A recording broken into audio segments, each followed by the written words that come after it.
இதயம் என்பது பொக்கிஷம் போன்றது.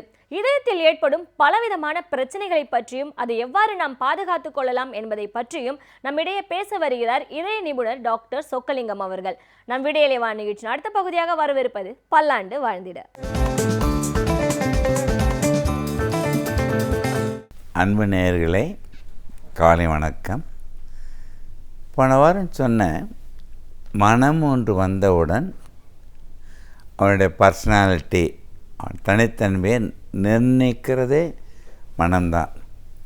இப்போ மனம் வந்த உடனே அந்த மனம்தான் அவனை பற்றி என்னவென்று நிர்ணயிக்கிற. ஃபார் எக்ஸாம்பிள், நல்ல மனம் இருந்தால் நல்ல மனிதன், தாழ்ந்த மனிதன், உயர்ந்த மனிதன், அருமையான மனிதன் அப்படின்ட்டு எல்லா மனமும் மனிதனுடன் சேர்ந்து கொண்டு அவனை என்னவென்று கூட அந்த மனம்தான் நிர்ணயிக்கிறது. இதை சொன்னேன்ல, அந்த கெட்ட மனிதன், நல்ல மனிதன், உயர்ந்த மனிதன் எல்லாமே அவன் எண்ணங்கள், மனம், அது மனிதனாக மாறிடுது. அந்த பர்சனாலிட்டியில் முக்கியமாக நான் சொன்னேன் ABCDE என்று. இப்போ இந்த வாரம் ஏவை பற்றி சொல்ல போகிறேன். ஏ என்ற பர்சனாலிட்டி எதிர்மறை எண்ணங்கள், நெகட்டிவ் மைண்ட் செட்டை தான் ஏ பர்சனாலிட்டின்னு சொல்கிறோம். இந்த ஸ்லைடை பாருங்கள். டைப் ஏ என்ற பர்சனாலிட்டி பெயர் வந்ததே, ஏ என்பது பார்த்திங்கன்னா அக்ரெசிவ், ஆங்ஷியஸ், அவரேஷியஸ், அஜிடேட்டட், ஆங்க்ரியாக இருக்கிறது. எல்லாமே மறுபடியும் சொல்கிறேன். Aggressive, anxious, avaricious, agitated and angry. இந்த எதிர்மறை எண்ணங்கள் பார்க்கும் பொழுது அது டைப்பே பார்த்திங்கன்னா அதெல்லாம் பாருங்கள், கவலை, கோபம், போட்டி, பொறாமை, ஆவேசம், மன அழுத்தம் எல்லாமே அதில் சேர்ந்துருது. அந்த டைப்பே பர்சனாலிட்டி அந்த படத்தில் பார்த்திங்கன்னா ஒவ்வொன்றும் ஒரு கேரக்டர் சொல்லுது. ஒரே ஆத்திரமாக இருக்கிறான், இன்னொருத்தன் ஒரே டென்ஷனு, கோபப்படுறது, மனசில் ஒரு கவலை, அழுத்தம், இது அனைத்தும் சேர்ந்தது தான் டைப் ஏ பர்சனாலிட்டி. இந்த டைப் ஏ பர்சனாலிட்டி வந்துட்டாங்கன்னா அவர்களுக்கு கட்டாயம் இரத்த கொதிப்பு, சர்க்கரை வியாதி, மாரடைப்பு, கொலஸ்ட்ரால் கூடுறது, எல்லா வியாதியும் ஒன்று மாற்றி ஒன்று வந்துக்கிட்டே இருக்கும். அதனால் யாராவது இப்போ எனக்கு 100க்கு 100 எனக்கு டெஃபினட்டாக தெரியும், என் பார்க்கின்ற நேயர்கள் ஏதாவது ஒரு ஸ்டேஜில், ஏதாவது ஒரு வாழ்க்கையின் பயணத்தில் இந்த பர்சனாலிட்டியோடு இது வரைக்கும் இருந்திருப்பீங்க. இல்லைன்னு சொல்லவே முடியாது, சொக்கலிங்கம் சேர்த்து சொல்லுகின்றேன். ஆனால் எவன் ஒருவன் இந்த டைப்பே என்ற பர்சனாலிட்டியை எதிர்மறை எண்ணங்களுடன் இருப்பதை தவிர்க்கின்றானோ அவன் கட்டாயம் வாழ முடியும் நோயற்று. இது வரைக்கும் எப்படியோ இருந்தீங்க வச்சுங்க, இனிமேலாவது இந்த குணங்கள் உங்களிடம் நீங்கள் தயவு செய்து சேராமல் பார்த்து கொள்ளுங்கள். நான் மறுபடியும் சொல்கிறேன், மனதில் ஏற்படுகின்ற எதிர்மறை எண்ணங்களான நெகட்டிவ் தாட்ஸ், இந்த எண்ணங்கள் எல்லாமே மனதில் ஏற்படுகின்ற எண்ணங்கள் தான். நீ வெளியில் போய் இது பண்ணுறதோ பார்க்குறதோ எல்லாம் கிடையாது. அப்படியே அது அனைத்தும் இருக்கக்கூடாது. அந்த ஆவேசம், ஆத்திரம், அந்த கோபம் எதுவுமே கூடாது. நிறைய என்னுடைய நோயாளிகள் நேயர்கள், என்னுடைய நண்பர்கள், சொக்கலையும் எனக்கு எப்பயாவது கோபம், எப்பயாவது டென்ஷன் வருதுன்றாங்க. நான் ஹார்ட் அட்டாக் 3 வேளைக்கா வருது? எப்போ நீ ரொம்ப டென்ஷன் ஆகிறியோ, ரொம்ப கோபப்படுறியோ, மன அழுத்தம் இருக்கியோ, உடனே இந்த நிலையில் இருக்கும் பொழுது அந்த ரத்தத்தில் சீராக ரத்த ஓட்டம் போயிட்டு அதில் இதய இரத்த குழாய்கள், அந்த இதய இரத்த குழாயில் இருக்கின்ற ரத்தத்தில் இருக்கின்ற கொலஸ்ட்ரால் இந்த எண்ணங்களால் அட்ரினலின் ஹார்மோன் சுரந்து கார்டிசால் என்ற ஹார்மோன் சேர்ந்து சுரக்க ஆரம்பித்தவுடன் உடனே இரத்தத்தில் இருக்கின்ற கொலஸ்ட்ரால் இரத்தத்திலிருந்து பிரிந்து இரத்த குழாயில் கொஞ்சம் கொஞ்சமாக படிய ஆரம்பிச்சிடுது. படிந்திருக்கும் பொழுது டக்குன்னு டென்ஷன் ஆரம்பிச்சிக்க, உடனே அந்த பிளாக் படிவான அடைப்பு எரோஷனாகி கிளாட் ஆகிடுது. உடனே இரத்த குழாய் சுருங்குது. இது 3க்கும் இந்த டைப் ஏ பர்சனாலிட்டி. இது கட்டாயம் இந்த விஷயத்தை தவிர்த்து விடுங்கள். முக்கியமாக மாரடைப்பு வந்தவங்களும் சரி, வர வாய்ப்பு இருக்கிறவங்களும் சரி, இது கட்டாயம் தவிர்க்கணும். அதை அடிக்கடி சொல்லுவேன், கோபம் வந்தால் அடக்கிக்கிறேன்னு சொல்லுவாங்க. கோபம் வந்தால் அடக்கினால் பல மடங்கு மோசமானது. கோபமற்று வாழுங்கள். என் நிலையிலும் கோபம் இருக்கக்கூடாது, ஆத்திரம் இருக்கக்கூடாது. நிறைய பேர் சொக்கலிங்க கோபம் என்னை அறியாமல் வந்துடுத, சொக்கலிங்க என் டென்ஷன் என்னை அறியாமல் வருதுன்னா, நம்மை அறியாமல் வருவது சுனாமியோ வெள்ளமோ புயலும் தான் தவிர மற்றது அனைத்தும் நம் மனதில் தோன்றி ஏற்படுகின்ற எண்ணங்கள் தான். நிறைய பேர் சொல்லுவாங்க, அடிக்கடி என் குழந்தைகள் கோபம் முட்டுது, என் மனைவி கோபம் முட்டுறாங்க, ஆத்திரம் அவங்க தான் பண்ணுறாங்கன்னா, குடும்பத்தில் இருக்கும் பொழுது அனைவரும் சூழ்நிலைக்கு ஏற்றவாறு அதை அனுசரித்து போக வேண்டுமே தவிர அதை பார்த்து நீங்கள் ஆத்திரம் கோபமெல்லாம் படவே கூடாது. நிறைய பேர் நினைக்கலாம், சொக்கலிங்களுடைய வேதாந்த மாதிரி பேசுகிறிய, உண்மையில் உன்னுடைய மனநிலை என்ன? உண்மையை நான் சொல்லுகின்றேன். 50 வருடங்களுக்கு முன்பு எதுக்கெடுத்தாலும் கோபப்படுவேன். ஒரு உதாரணமாக சொல்கிறேன். இந்த பேனாவை வீட்டில் வச்சுட்டு போவேன். இந்த பேனா ஈவினிங் கொஞ்சம் சாஞ்சிருக்கும். இதை பார்த்து நான் 1/2 மணி நேரம் கத்திக்கிட்டு இருப்பேன். அது பேனாவுக்கும் கத்துறதுக்கும் சம்மந்தம் இல்லை. நான் என்னுடைய மன அழுத்தத்தை வீட்டில் குழந்தைகளுக்கு மனைவிக்கு காட்டுறது பழக்கமாக இருந்தது 50 வருடங்களுக்கு முன்பு. இப்பொழுது அந்த இடத்துல அந்த பேனாவே இல்லாவிட்டாலும் கவலைப்பட மாட்டேன். அதான் மிக முக்கியமானது. ஏன்னா நீங்கள் எப்படி இருக்கீங்க, உடனே உங்களை மாதிரி எந்நேரம் இருக்கணும்னு நினைக்கிறீங்க, அதுதான் தவறானது. இருக்கிறத வச்சு வாழ்க்கை நடத்த கற்றுக்கொள்ள வேண்டும். இன்னொருத்தர் உங்களை மாதிரி இருக்கணும்னு தயவுசெய்து நினச்சிடாதீங்க. அது இருக்கணும்னு நினச்சாவே உங்கள் அகங்காரத்தையும் ஆணவத்தையும் காட்டுறது தவிர அது மனிதன் தன்மை அல்ல. ஸோ இதே மனநிலை 50 வருஷத்துக்கு இந்த சொக்கலிங்க அப்படியே கண்டினியூ பண்ணியிருந்தேன்னா, இந்த சொக்கலிங்க 20 வருடங்களுக்கு முன்பே இறந்திருப்பேன். அதை உணர்ந்து மாற்றமைத்து நான் வாழ்கின்றேன் என்றால், என் வாழ்நாளில் என்னால் மற்றவர்களுக்கும் பயனடைய செய்வதற்காகத்தான் எல்லா நோயாளிகளும் பார்க்குறேன், எல்லா மீட்டிங்லையும் பேசுகிறேன், எல்லா பத்திரிகைகளையும் எழுதுகிறேன். இது மாதிரி நேயர்களுக்கு நேர்முகமாகவும் சரி, இந்த டெலிவிஷன் மூலமாக, கலைஞர் டிவி, எல்லா டிவி மூலமும் அனைவர் மக்களும் பயனடையும் மாற்றுகின்ற சக்தியாக மாறினதுக்கு கூட நான் மகிழ்ச்சி அடைகிறேன்.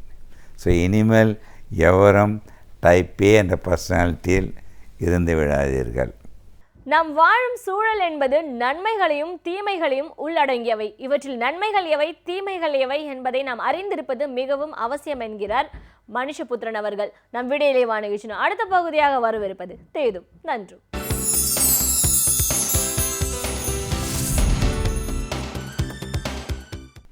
வணக்கம் நண்பர்களே. இன்னும் ஒரு இனிய காலை பொழுதில் தீதும் நன்றும் நிகழ்ச்சியில் உங்களை சந்திப்பதில் மிக்க மகிழ்ச்சி அடைகிறேன். பொதுவாக இந்த இணைய குற்றங்கள் தொடர்பாக நாம் இந்த நிகழ்ச்சியில் பல முறை பேசியிருக்கிறோம். இணையத்தின் வழியாக நடக்கக்கூடிய இந்த குற்றங்கள் அல்லது நவீன வாழ்க்கை முறை தொடர்பாக நடக்கக்கூடிய பல அபாயங்கள் பற்றி நாம் பேசியிருக்கிறோம். ஆனால் சமூகத்தில் தொடர்ந்து இது தொடர்பான விழிப்புணர்ச்சி என்பது எவ்வளவு குறைவாக இருக்கிறது என்பதையும், சமூகத்தில் எப்படி ஒரு அந்தரங்கமான உறவுகள் எல்லாம் இன்றைக்கு ஆபத்தான உறவுகளாக மாறி வருகின்றன என்பதை பற்றியும் ஒவ்வொரு நாளும் வரக்கூடிய பல செய்திகள் நமக்கு அதிர்ச்சியூட்டக்கூடியதாக இருக்கிறது. இன்னொரு விதத்தில் யோசித்து பார்த்தால், இது போன்ற குற்றங்கள் தொடர்பாக ஊடகங்களில் விவாதிக்கப்படுகிற வெளிவருகிற செய்திகள் எல்லாம் பலருக்கும் போய் சேருகிறதா என்று கூட சந்தேகமாக இருக்கிறது. அந்த அளவிற்கு இன்றைக்கு ஒரே விதமான குற்றங்கள் தொடர்பான செய்திகள் திரும்ப திரும்ப வெளிவருவதை நாம் பார்க்கிறோம். அப்படிப்பட்ட ஒன்றுதான் பெண்களை அந்தரங்கமாக புகைப்படம் எடுத்து அவர்களை அச்சுறுத்தி அவர்களை தொடர்ந்து அவர்களிடம் பணம் பறிப்பதோ அல்லது பாலியல் ரீதியாக அவர்களை தங்களுடைய நோக்கங்களுக்கு இணங்கச் செய்வதோ ஒரு மிகப்பெரிய அளவிற்கான போக்காக சமூகத்தின் பல இடங்களிலும் பரவி வருவதை நாம் பார்க்கிறோம். இதை பற்றி பல சம்பவங்கள் ஏற்கனவே நம்முடைய கவனத்திற்கு வந்து ஊடகங்களிலும் கூட பெரிய ஒரு விவாதங்கள் எல்லாம் நடந்திருக்கின்றன. ஆனால் கடந்த வாரத்தில் அதே போன்ற ஒரு மிகப்பெரிய ஒரு புகார் மிகப்பெரிய செய்தியாக பத்திரிகைகளில் வெளிவந்ததை நாம் பார்த்தோம்.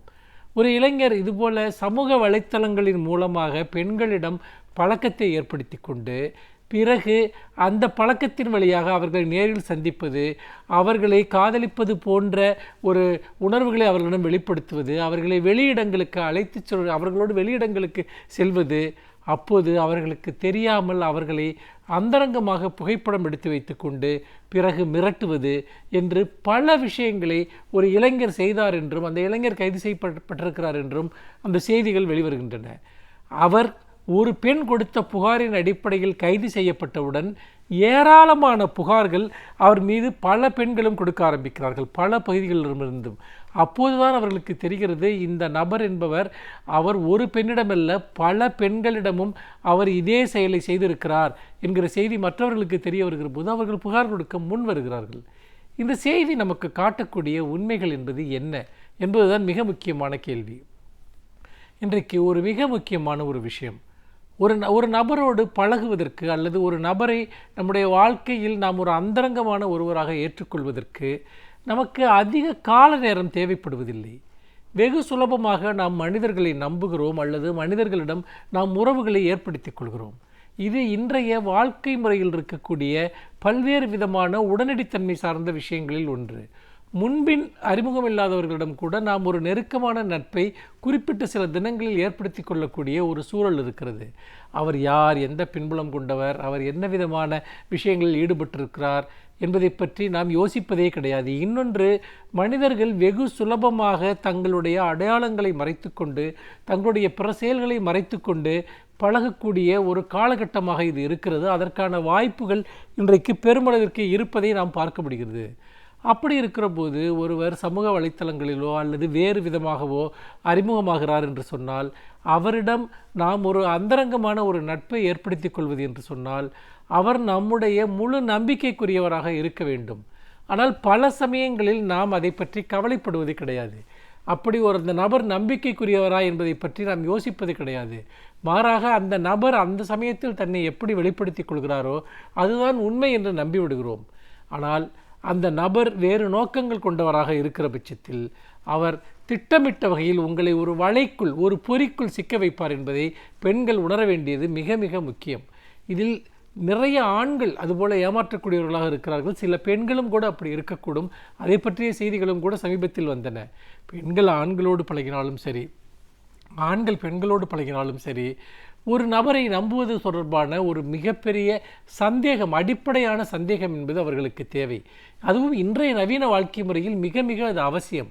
அப்படி சந்தேகமற்று முழுமையாக ஒருவரை நம்புவது என்பது இந்த காலகட்டத்தில் மிக ஆபத்தானது என்பதை பெண்கள் உணர வேண்டும். பொதுவாகவே எந்த ஒரு புதிய உறவிற்குள்ளும் செல்லக்கூடியவர்கள் உணர வேண்டும் என்பதை நாம் மறந்துவிடக்கூடாது. இன்னொரு விஷயம் டிஜிட்டலைசேஷன் என்று சொல்லக்கூடியது. அதாவது நம்முடைய தருணங்களை பதிவு செய்து கொள்வது, புகைப்படங்கள் எடுத்துக்கொள்வது, அல்லது நீங்கள் மொபைல் போன்ற சாதனங்களில் சமூக வலைத்தளங்களில் நீங்கள் சாட் செய்வது, அதன் மூலமாக அந்தரங்கமான உரையாடல்களை அவர்களிடம் மேற்கொள்வது. இப்பொழுது நீங்கள் ஒருவரிடம் தொலைபேசியில் பேசினால் கூட எல்லோருடைய செல்போனிலும் ரெக்கார்டிங் வசதி இருக்கிறது. ஒருவர் உங்களுடைய அந்த பேச்சை சுலபமாக பதிவு செய்து கொண்டு பிறகு உங்களுக்கு எதிராக பயன்படுத்த முடியும். இன்னொரு விஷயம், புகைப்படங்கள் எடுத்துக்கொள்வது. நாம் ஏதோ மிகுந்த ஒரு இணக்கமான ஒரு மனநிலையில் நாம் ஒருவருடன் சற்று நெருக்கமாக புகைப்படங்களை ஒருவர் எடுத்துக்கொள்ளலாம். ஆனால் பிறகு அந்த உறவு கசந்து விடுகிற போது, அந்த உறவு பிரிந்து விடுகிற போது, அந்த நபர் அந்த புகைப்படங்களை சமூக வலைத்தளங்களில் பரப்புவேன் அல்லது உனக்கு வேண்டியவர்களிடம் கொண்டு போய் சேர்ப்பேன் என்று சொல்லியே மேலும் உங்களை மிரட்டி பாலியல் ரீதியாக அவருடைய வலைக்குள் கொண்டு வருவதற்கோ அல்லது உங்களிடமிருந்து பணம் பறிப்பதற்கோ எல்லா வாய்ப்புகளும் இருக்கின்றன. ஆக இந்த இடத்தில் குறிப்பாக பெண்களாக இருந்தாலும் சரி, ஆண்களாக இருந்தாலும் சரி, இந்த அந்தரங்கமான தருணங்கள் அல்லது நெருக்கமான தருணங்களை புகைப்படம் எடுத்துக்கொள்வது என்கிற பழக்கத்திலிருந்து முதலில் விடுபட வேண்டும். இந்த பழக்கம் இன்றைக்கு மிகப்பெரிய நோயாக மாறிவிட்டது. இன்னும் சொல்லப்போனால் கணவன் மனைவியாக இருப்பவர்கள் கூட அப்படிப்பட்ட புகைப்படங்களை எடுத்துக்கொள்ளக்கூடாது என்பதுதான் என்னுடைய கருத்து. இதை நான் சொல்வதற்கு ஒரு காரணம் இருக்கிறது. ஏனென்றால் நீங்கள் எடுக்கிற ஒரு புகைப்படம், ஒரு டிஜிட்டல் வடிவத்தில் நீங்கள் பதிவு செய்யக்கூடிய ஒரு படம் என்பது அது உங்களிடம்தான் பாதுகாப்பாக இருக்கும் என்று நீங்கள் நினைத்து விடக்கூடாது. வெகு சுலபமாக அந்த படத்தை மற்றவர்கள் தாங்கள் எடுத்துவிட முடியும். நீங்கள் உதாரணமாக நீங்கள் ஒரு சமூக வலைத்தளத்தின் மூலமாக ஒருவருக்கொருவர் பரிமாறிக்கொண்டால் கூட யாராவது ஒருவர் உங்களுடைய ஐடியை ஹேக் செய்து உள்ளே வந்து அந்த படங்களை எடுத்து விடுவதற்கு வாய்ப்பு இருக்கிறது. அதே போல் செல்ஃபோன் போன்ற ஒரு கருவிகளில் எடுக்கக்கூடிய படங்கள் என்பது மிக மிக ஆபத்தானவை. ஏனென்று கேட்டால் அவை உங்கள் ஃபோன் தொலைந்து விடுகிற போதோ அல்லது நீங்கள் அவற்றை ஒரு சர்வீஸ் செய்வதற்காக பழுது நீக்குவதற்காக கொடுக்கிற போதோ அல்லது வேறு சிலர் உங்கள் ஃபோனை கையாளுகிற போதோ வெகு சுலபமாக அந்த படங்களை அவர்கள் எடுத்து விடுவதற்கு வாய்ப்பு இருக்கிறது.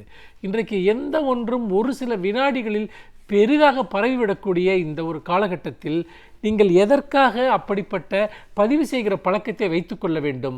நினைவுகள் என்பது நம்முடைய மனதில் இருக்க வேண்டியவை, நம்முடைய இதயத்தில் இருக்க வேண்டியவை. அவற்றை இப்படி ஆபத்தான ஒரு படங்களாக மாற்றுவதன் மூலமாக உங்களுக்கு என்ன கிடைக்கப் போகிறது? இது போன்ற வலைகளில் போய் நீங்கள் சிக்கிக்கொள்வதை தவிர எதுவுமே நடக்கப் போவதில்லை.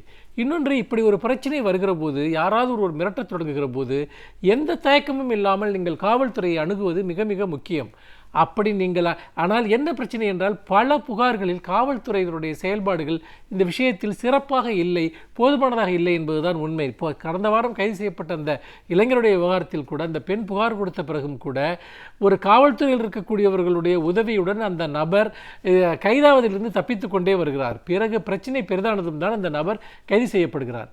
இப்படிப்பட்ட சூழ்நிலைகள் இல்லாமல் புகார்களை கொடுப்பது, வெளிப்படையாக அவர்களை எதிர்கொள்வது, எச்சரிக்கையாக இருப்பது போன்ற விஷயங்களை நாம் செய்யாவிட்டால் உங்கள் ஒவ்வொருவருடைய வாழ்க்கையுமே அபாயத்தினுடைய விளிம்பில் இருக்கிறது என்பதை பெண்கள் மறந்துவிடக்கூடாது. எக்காரணத்தை கொண்டும் உங்கள் அந்தரங்க தருணங்களை புகைப்படம் எடுக்காதீர்கள். இதை வாழ்க்கையின் ஒரு உறுதியாக மேற்கொள்ளுங்கள் என்று சொல்லி மீண்டும் இன்னும் ஒரு புதிய சிந்தனையோடு உங்களை சந்திக்கிறேன். நன்றி, வணக்கம்.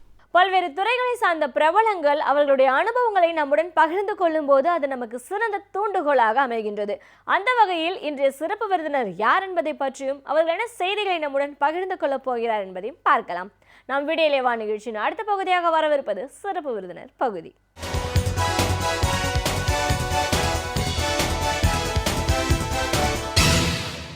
வணக்கம் நேயர்களே, விடியலே வா நிகழ்ச்சியின் சிறப்பு விருந்தினருக்கான நேரம் இது. இன்றைய சிறப்பு விருந்தினர் மனிதவள மேம்பாட்டு ஆலோசகர் திரு அரிமதி இளம்பருதி. ஒரு மனிதவள மேம்பாட்டு ஆலோசகரா மனித வளம் அப்படிங்கிறது என்ன, இதை வளர்த்துக்க வேண்டிய அவசியம் என்னவா இருக்கு, ஒரு தனி மனிதன் வாழ்க்கையில முன்னேற்றம் அடைய தெரிஞ்சுக்க வேண்டிய விஷயங்கள்லாம் என்ன, இப்படி பல கருத்துக்களை நாம் இன்னைக்கு அவர்கிட்ட கேட்டு தெரிஞ்சுக்கலாம். வணக்கம் சார். வணக்கம் மேடம். ஒரு மனிதவள மேம்பாட்டு ஆலோசகரா முதல்ல எங்கள் நிகழ்ச்சிக்கு உங்களை நாங்கள் வரவேற்கிறோம் சார். நன்றிங்க. மனிதவள மேம்பாட்டு ஆலோசகர் அப்படின்னு சொல்லும்போது கிட்டத்தட்ட ஒரு 50 ஆண்டுகளுக்கு மேலே 50க்கும் மேற்பட்ட நூல்கள் மனிதவளம் சார்ந்து எழுதியிருக்கீங்க. ஒரு படைப்பாளியாக நீங்கள் இருக்கீங்க அப்படின்னும் போது நிறைய பேருக்கு இது சார்ந்த ஆலோசனைகள், பயிற்சிகளை நீங்கள் கொடுத்துட்ருக்கீங்க. இன்னைக்கு இதெல்லாம் பற்றி பேசும்போது மனிதவளம் அப்படிங்கிறது ரொம்ப சாதாரணமாக எல்லாரும் சொல்கிறத நம்ம கேள்விப்படுறோம். உண்மையிலேயே மனிதவளம் அப்படிங்கிறது என்ன, இதை நம்ம எந்த காரணத்தினால வளர்த்துக்க வேண்டிய அவசியத்தில் இருக்கும். இன்னைக்கு நிறைய பேர் வாழ்க்கையில் முன்னேற்றம் அடையணும் அப்படிங்கிறதுக்காக உழைக்கிறாங்க. ஆனால் அவங்களுக்கு அதுக்கேற்ற மாதிரியான ஒரு பலன்கள் கிடைக்குதா அப்படின்னு கேட்டிங்கன்னா நிறைய நெகட்டிவ் கமெண்ட்ஸ் நம்ம பார்க்குறோம். இதற்கான காரணங்கள் என்ன, இதையெல்லாம் தாண்டி வெற்றி அடையணும் அப்படின்னா அதற்கான வழிமுறைகள், இப்படி நிறைய விஷயங்களை எங்கள் நேர்களோடு நீங்கள் முழுமையாக பகிர்ந்துக்கணும் சார்.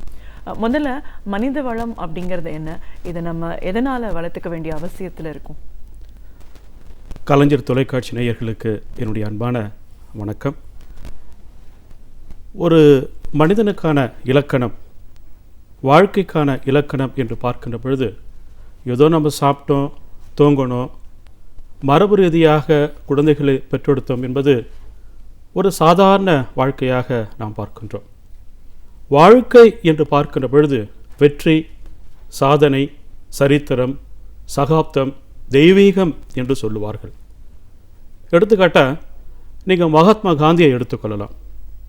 ஒரு சராசரி மனிதனாக பிறந்திருக்கின்ற அந்த மனிதர் இறக்கின்ற காலகட்டத்தில் மகாத்மா காந்தி என்று இந்த உலகமே அவரை அடையாளம் கண்டது. நரேந்திர தத்தர் என்று சொல்லப்படுகின்ற விவேகானந்தர் 39 ஆண்டுகள் தான் இந்த மண்ணில் வாழ்ந்தார். ஆனால் அவர் இறக்கின்ற பொழுது நரேந்திர தத்தன் இந்த சமூகத்தால் உலகளவில் சுவாமி விவேகானந்தராக அடையாளம் காட்டப்பட்டார். மகாகவி பாரதி எட்டயபுரத்தை சேர்ந்த சி சுப்பிரமணியன் என்று அழைக்கப்பட்ட அந்த ஒரு ஏழை குடும்பத்தை சேர்ந்த பாரதி இறக்கின்ற பொழுது தேசிய மகாகவி என்ற ஒரு பெயரோடு இறந்துட்டார். நான் எதற்கு சொல்கிறேன் என்றால், ஒவ்வொரு மனிதனுக்குள்ளும் ஒரு வகையான திறன், சக்தி, ஆற்றல் என்பது இருக்கிறது. அந்த ஆற்றலை எந்த மனிதன் வாழுகின்ற காலத்தில் புரிந்து கொள்ளுகின்றானோ அவன் தான் பார்த்தீங்கன்னா சமூகத்தில் பல மாற்றங்களை உருவாக்குகின்றான். அப்போ தனி மனிதனாக இருக்கின்ற மனிதர்கள் தங்களுக்குள்ள ஒரு தேடுதலை நிகழ்த்த வேண்டும். அந்த தேடுதல் என்னவென்றால், நான் யாருக்காக பிறந்திருக்கிறேன், எனக்கான லட்சியம் என்ன, எனக்கு என்ன வகையான திறமை என்பது இருக்கிறது, எனக்குள் இருக்கின்ற ஆற்றல் எப்படிப்பட்டதாக இருக்கிறது, அதை நான் எப்படி எனக்கும் இந்த சமூகத்திற்கு பயன்படுத்தி சமூகத்தில் மாற்றத்தை நிகழ்த்தப் போகின்றேன். அப்போ எனக்கு இறைவன் எல்லோருக்குமே வாயை கொடுத்துருக்கிறான், இறைவன் எல்லோருக்குமே கையை கொடுத்துருக்கிறான், கண்ணை கொடுத்துருக்கிறான். ஆனால் எத்தனை பேர் அதை நாம் பயன்படுத்துகின்றோம்? அப்போ மனித உறுப்பு என்பது உறுப்பாக இருப்பது என்பது சாதாரண விஷயம். அந்த உறுப்பு திறனாக மாறுகின்ற பொழுது அதுதான் நம்ம என்ன பண்ணுறோம், மனித வளம் என்று சொல்லுகின்றோம். இப்போ எடுத்துக்கிட்டிங்கன்னா, இப்போ நீங்கள் அமெரிக்கா எடுத்துக்கொள்ளுங்க. ஆண்டாண்டு காலமாக கருப்பன மக்கள் ஒரு புறக்கணிக்கப்பட்ட மக்களாகத்தான் பார்த்திருக்கின்றார்கள். ஆனால் ஒரு கருப்பன சமூகத்தை சேர்ந்திருக்கின்ற ஒரு மனிதன் பராக் ஹுசேன் ஒபாமா தன்னுடைய பேச்சு ஆற்றலால் இன்றைக்கு சின்ன வயசில் அமெரிக்காவுடைய ஜனாதிபதியாக வந்துட்டார். 2 முறை பிரசிடெண்ட்டாக வந்துட்டார். நான் ஏன் சொல்ல வருகின்றேன் என்றால், ஒரு மனிதனுக்குள்ளும் ஒரு வகையான சக்தி, திறன் என்பது இயல்பாக இருக்கிறது. அதை அரிதாக சில பேர் என்ன பண்ணுறாங்க, வாழுகின்ற காலத்தில் தெரிந்து கொண்டு அதையே ஒரு இலக்காக வைத்து அதையே ஒரு கருவியாக பயன்படுத்தி அந்த வாழ்க்கைக்கான இலக்கணத்தை நிறைவு செய்கின்றார்கள் வாழுகின்ற காலத்திலே. ஆனால் சாதாரண மக்கள் அது குறித்து ஒரு சிந்தனை இல்லாமல் ஏதோ வாழ்க்கையில் மனிதனாக பிறந்தோம், மனிதனாக சாப்பிட்டோம், தூங்கணும், ஏதோ குழந்தைகளை பெற்றெடுத்தோம் என்று ஒரு சாதாரண வாழ்க்கை வாழ்ந்து கொண்டிருக்கின்றார்கள். அப்போ மனித வளம் என்பது நமக்குள் இருக்கின்ற அந்த ஆற்றலை, அந்த தனித்தன்மையை பயன்படுத்தி நாம் நமக்கும் இந்த மக்கள் சமூகத்திற்கும் எப்படிப்பட்ட விஷயத்தை கொடுக்க போகின்றோம், அதுதான் அந்த மனித வளம் என்பது. இப்போ நீங்கள் பல பேரை பார்க்குறோம். நாம் அவர்கள் எல்லோரும் எதன் அடிப்படையில் வித்தியாசத்தை சமூகத்தில் கொடுக்கின்றார்கள் என்றால், எவனொருவன் தனக்குள் இருக்கின்ற மனித வளத்தை புரிந்து அதை முடியும் என்ற நம்பிக்கையோடு தொடங்கி அந்த துறையில் வரக்கூடிய சங்கடங்களை, அவமானங்களை ஏற்றுக்கொண்டு எதிர்த்து போராடி ஜெயிக்கின்றானோ அதுதான் பார்த்தீங்கன்னா மனித வளத்தினுடைய உச்சமாக நாம் பார்க்கின்றோம். நீங்கள் சராசரி வாழ்க்கையில் பாருங்களேன், சாதாரண மனிதன் அவன் இறந்துட்டானா உலகம் அதை ஒரு பெரிய விஷயம் எடுத்துக்காது. ஆனால் ஒரு சாதாரண குடும்பத்தில் பிறந்த ஒரு மனிதன் மனித வளம், அந்த ஆற்றலை அறிந்து இறக்கின்ற பொழுது ஒரு பெரிய இடத்திற்கு வந்திருந்தான் என்றால் இந்த உலகமே பார்த்தீங்கன்னா அவனுடைய இறப்பாகட்டும் அவனுடைய செயல்பாடுகளை கூர்ந்து கவனிக்க தொடங்கும். அப்போ நான் பல பேர் பார்க்குறேன், நம்ம எல்லா திறமையும் இருக்குது அவங்கள.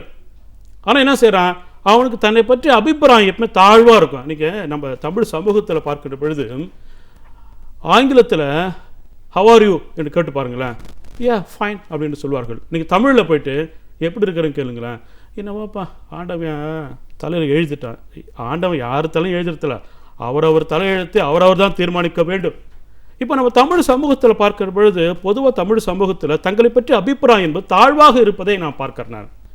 அப்போ அந்த பிள்ளைகளுக்கு உன்னால் முடியும்பா, சாதிக்க முடியும், முயற்சி செய்து பாரு என்று நம்பிக்கையை நாம் அந்த பிள்ளைங்களுக்கு கொடுத்தோம் என்றால் அவங்க என்ன பண்ணுறாங்க, அந்த மனித வளத்தை சரியாக வந்து புரிந்து கொண்டு அதை வந்து கெட்டியாக பிடித்து கொண்டு பயணமாகி அவங்க ஒரு காலகட்டத்தில் பெரிய அளவுக்கு வருவார்கள்.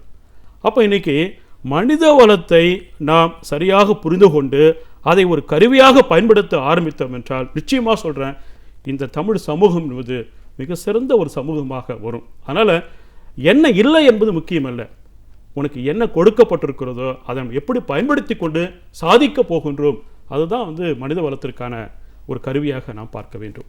நிச்சயமா சார். இன்னைக்கு இருக்கிற ஒரு சூழல்ல வந்து இந்த மனித வளம், இந்த திறன்கள் நீங்க குறிப்பிட்டு சொல்லியிருக்கீங்க, இந்த திறன்களை வளர்த்துக்கிறதுக்கு மாணவர்கள் என்ன செய்யணும்? ரொம்ப முக்கியமான ஒரு விஷயங்க, நல்ல ஒரு கேள்வி கேட்டிருக்கிறீங்க. ஏனென்றால் இந்தியா இந்த வருகின்ற பொழுது 60 விழுக்காடு இளைஞர்களை கொண்ட தேசம் என்று சொல்லுகின்றோம். என்னை பொறுத்தவரை மக்களால் இந்த தேசம் நிரம்பி இருக்கிறது என்பது சாதாரண விஷயம். ஆனால் திறன்கள் உள்ள இளைஞர்களாக இருக்க வேண்டும். பாப்புலேஷன் ரீதியாக பார்த்தீங்கன்னா இங்கே வந்து 60 விழுக்காடு இளைஞர்கள் இருக்கின்றார்கள் என்றால் பரவாயில்ல, ஏற்றுக்கொள்ளலாம், அது முக்கியமல்ல. ஆனால் என்ன தேவைன்றால் திறன் சார்ந்த இளைஞர்களாக இருக்கின்றார்களா, ஸ்கில் ஓரியன்ட் என்று நம்ம பார்க்க வேண்டும். ஒரு எடுத்துக்காட்டாக 2ஆம் உலகப் போரில் அமெரிக்காக்காரன் குண்டை போட்டு ஜப்பான் தேசம் ஹிரோஷிமா நாகாசாகி என்ற ஒரு 2 கிராமம் இல்லாமல் போய்விட்டது. நீ கேள்விப்பட்டிருக்க வாய்ப்பு இருக்கிறது. ஆனால் எந்த வகையான வளமும் இல்லாத தேசம் ஜப்பானிய தேசம். நீர்வளம் இல்லை, நிலவளம் இல்லை, கனிம பூமி. நம்ம படிச்சிருக்க வாய்ப்பு இருக்கு. ஜப்பானிய தேசத்தில் எரிமலை குழம்பு லார்வா என்று சொல்வார்கள். அப்போ நீர்வளம் இல்லை, நிலவளம் இல்லை, எந்த வளமும் இல்லாத ஜப்பானிய தேசம் இன்றைக்கு எண் 1ஆக இருக்கிறது. எனக்கு அது தெரியுமா, மனித வளத்தில் ஜப்பானியர்கள் எண் 1ஆக இருக்கின்றார்கள். நான் நிறைய ஜப்பானிய இளைஞர்களோடு எனக்கு பழக்கம் இருக்கிறது. விளையாட்டாக இன்றைக்கி பேசும்போது கூட இந்த முடியாது என்ற வார்த்தையை நாங்கள் வெறுக்கின்றோம் என்று சொல்வார்கள். உலகத்தில் ஜப்பானியர்களுக்கு முன்பாக முடியாது என்பது என் வாழ்க்கையில் கிடையாது என்று அறிவித்த நேரத்திலுமா குள்ளமாக பிறந்திருக்கின்ற ஜப்பானிய தேசத்திற்கு எடுத்துக்காட்டாக இருக்கும். யாருன்னு கேட்டிங்கன்னா நெப்போலியன் போனபார்ட் என்ற பிரெஞ்சு நாட்டு பேரரசன். சாதாரண ஒரு படை வீரனாக தன்னுடைய வாழ்க்கையை தொடங்கி இறக்கின்ற பொழுது படை தலைவனாக உருவாகினான். அவன் சொல்லுவான், முடியாது என்பது என் வாழ்க்கையில் கிடையாது என்று சொல்லுவான். அதே வார்த்தைகளை ஜப்பானியர்கள் பயன்படுத்துவதை நான் பார்க்குற நபர். நான் ஏன் சொல்ல ஆசைப்படுறேன்னா, பல விஷயங்கள் வந்து நமக்கு இன்றைக்கு கொடுக்கப்பட்டு இருந்தாலும் கூட நம்ம பிள்ளைங்க என்ன பண்ணுறாங்க, கவன சிதறலை நோக்கி பயணமாக்கி கொண்டே இருக்கின்றார்கள். ஒரு காலகட்டம் அவங்க திரும்பி பார்க்கின்ற பொழுது எதுவுமே நிற்க போகிறது இல்லை. அப்போ இந்த இளமையும் திறனும் ஒன்று சேர்ந்து வச்சுங்களேன், அவனை போல சரித்திரத்தை படைக்க யாரும் இருக்க மாட்டாங்க. அப்போ இன்றைக்கி என்ன தேவை என்றால், படிக்கிற காலகட்டத்தில் பிள்ளைங்களுக்கு வாழ்க்கை குறித்த ஒரு புரிதல் என்பது வேண்டும்.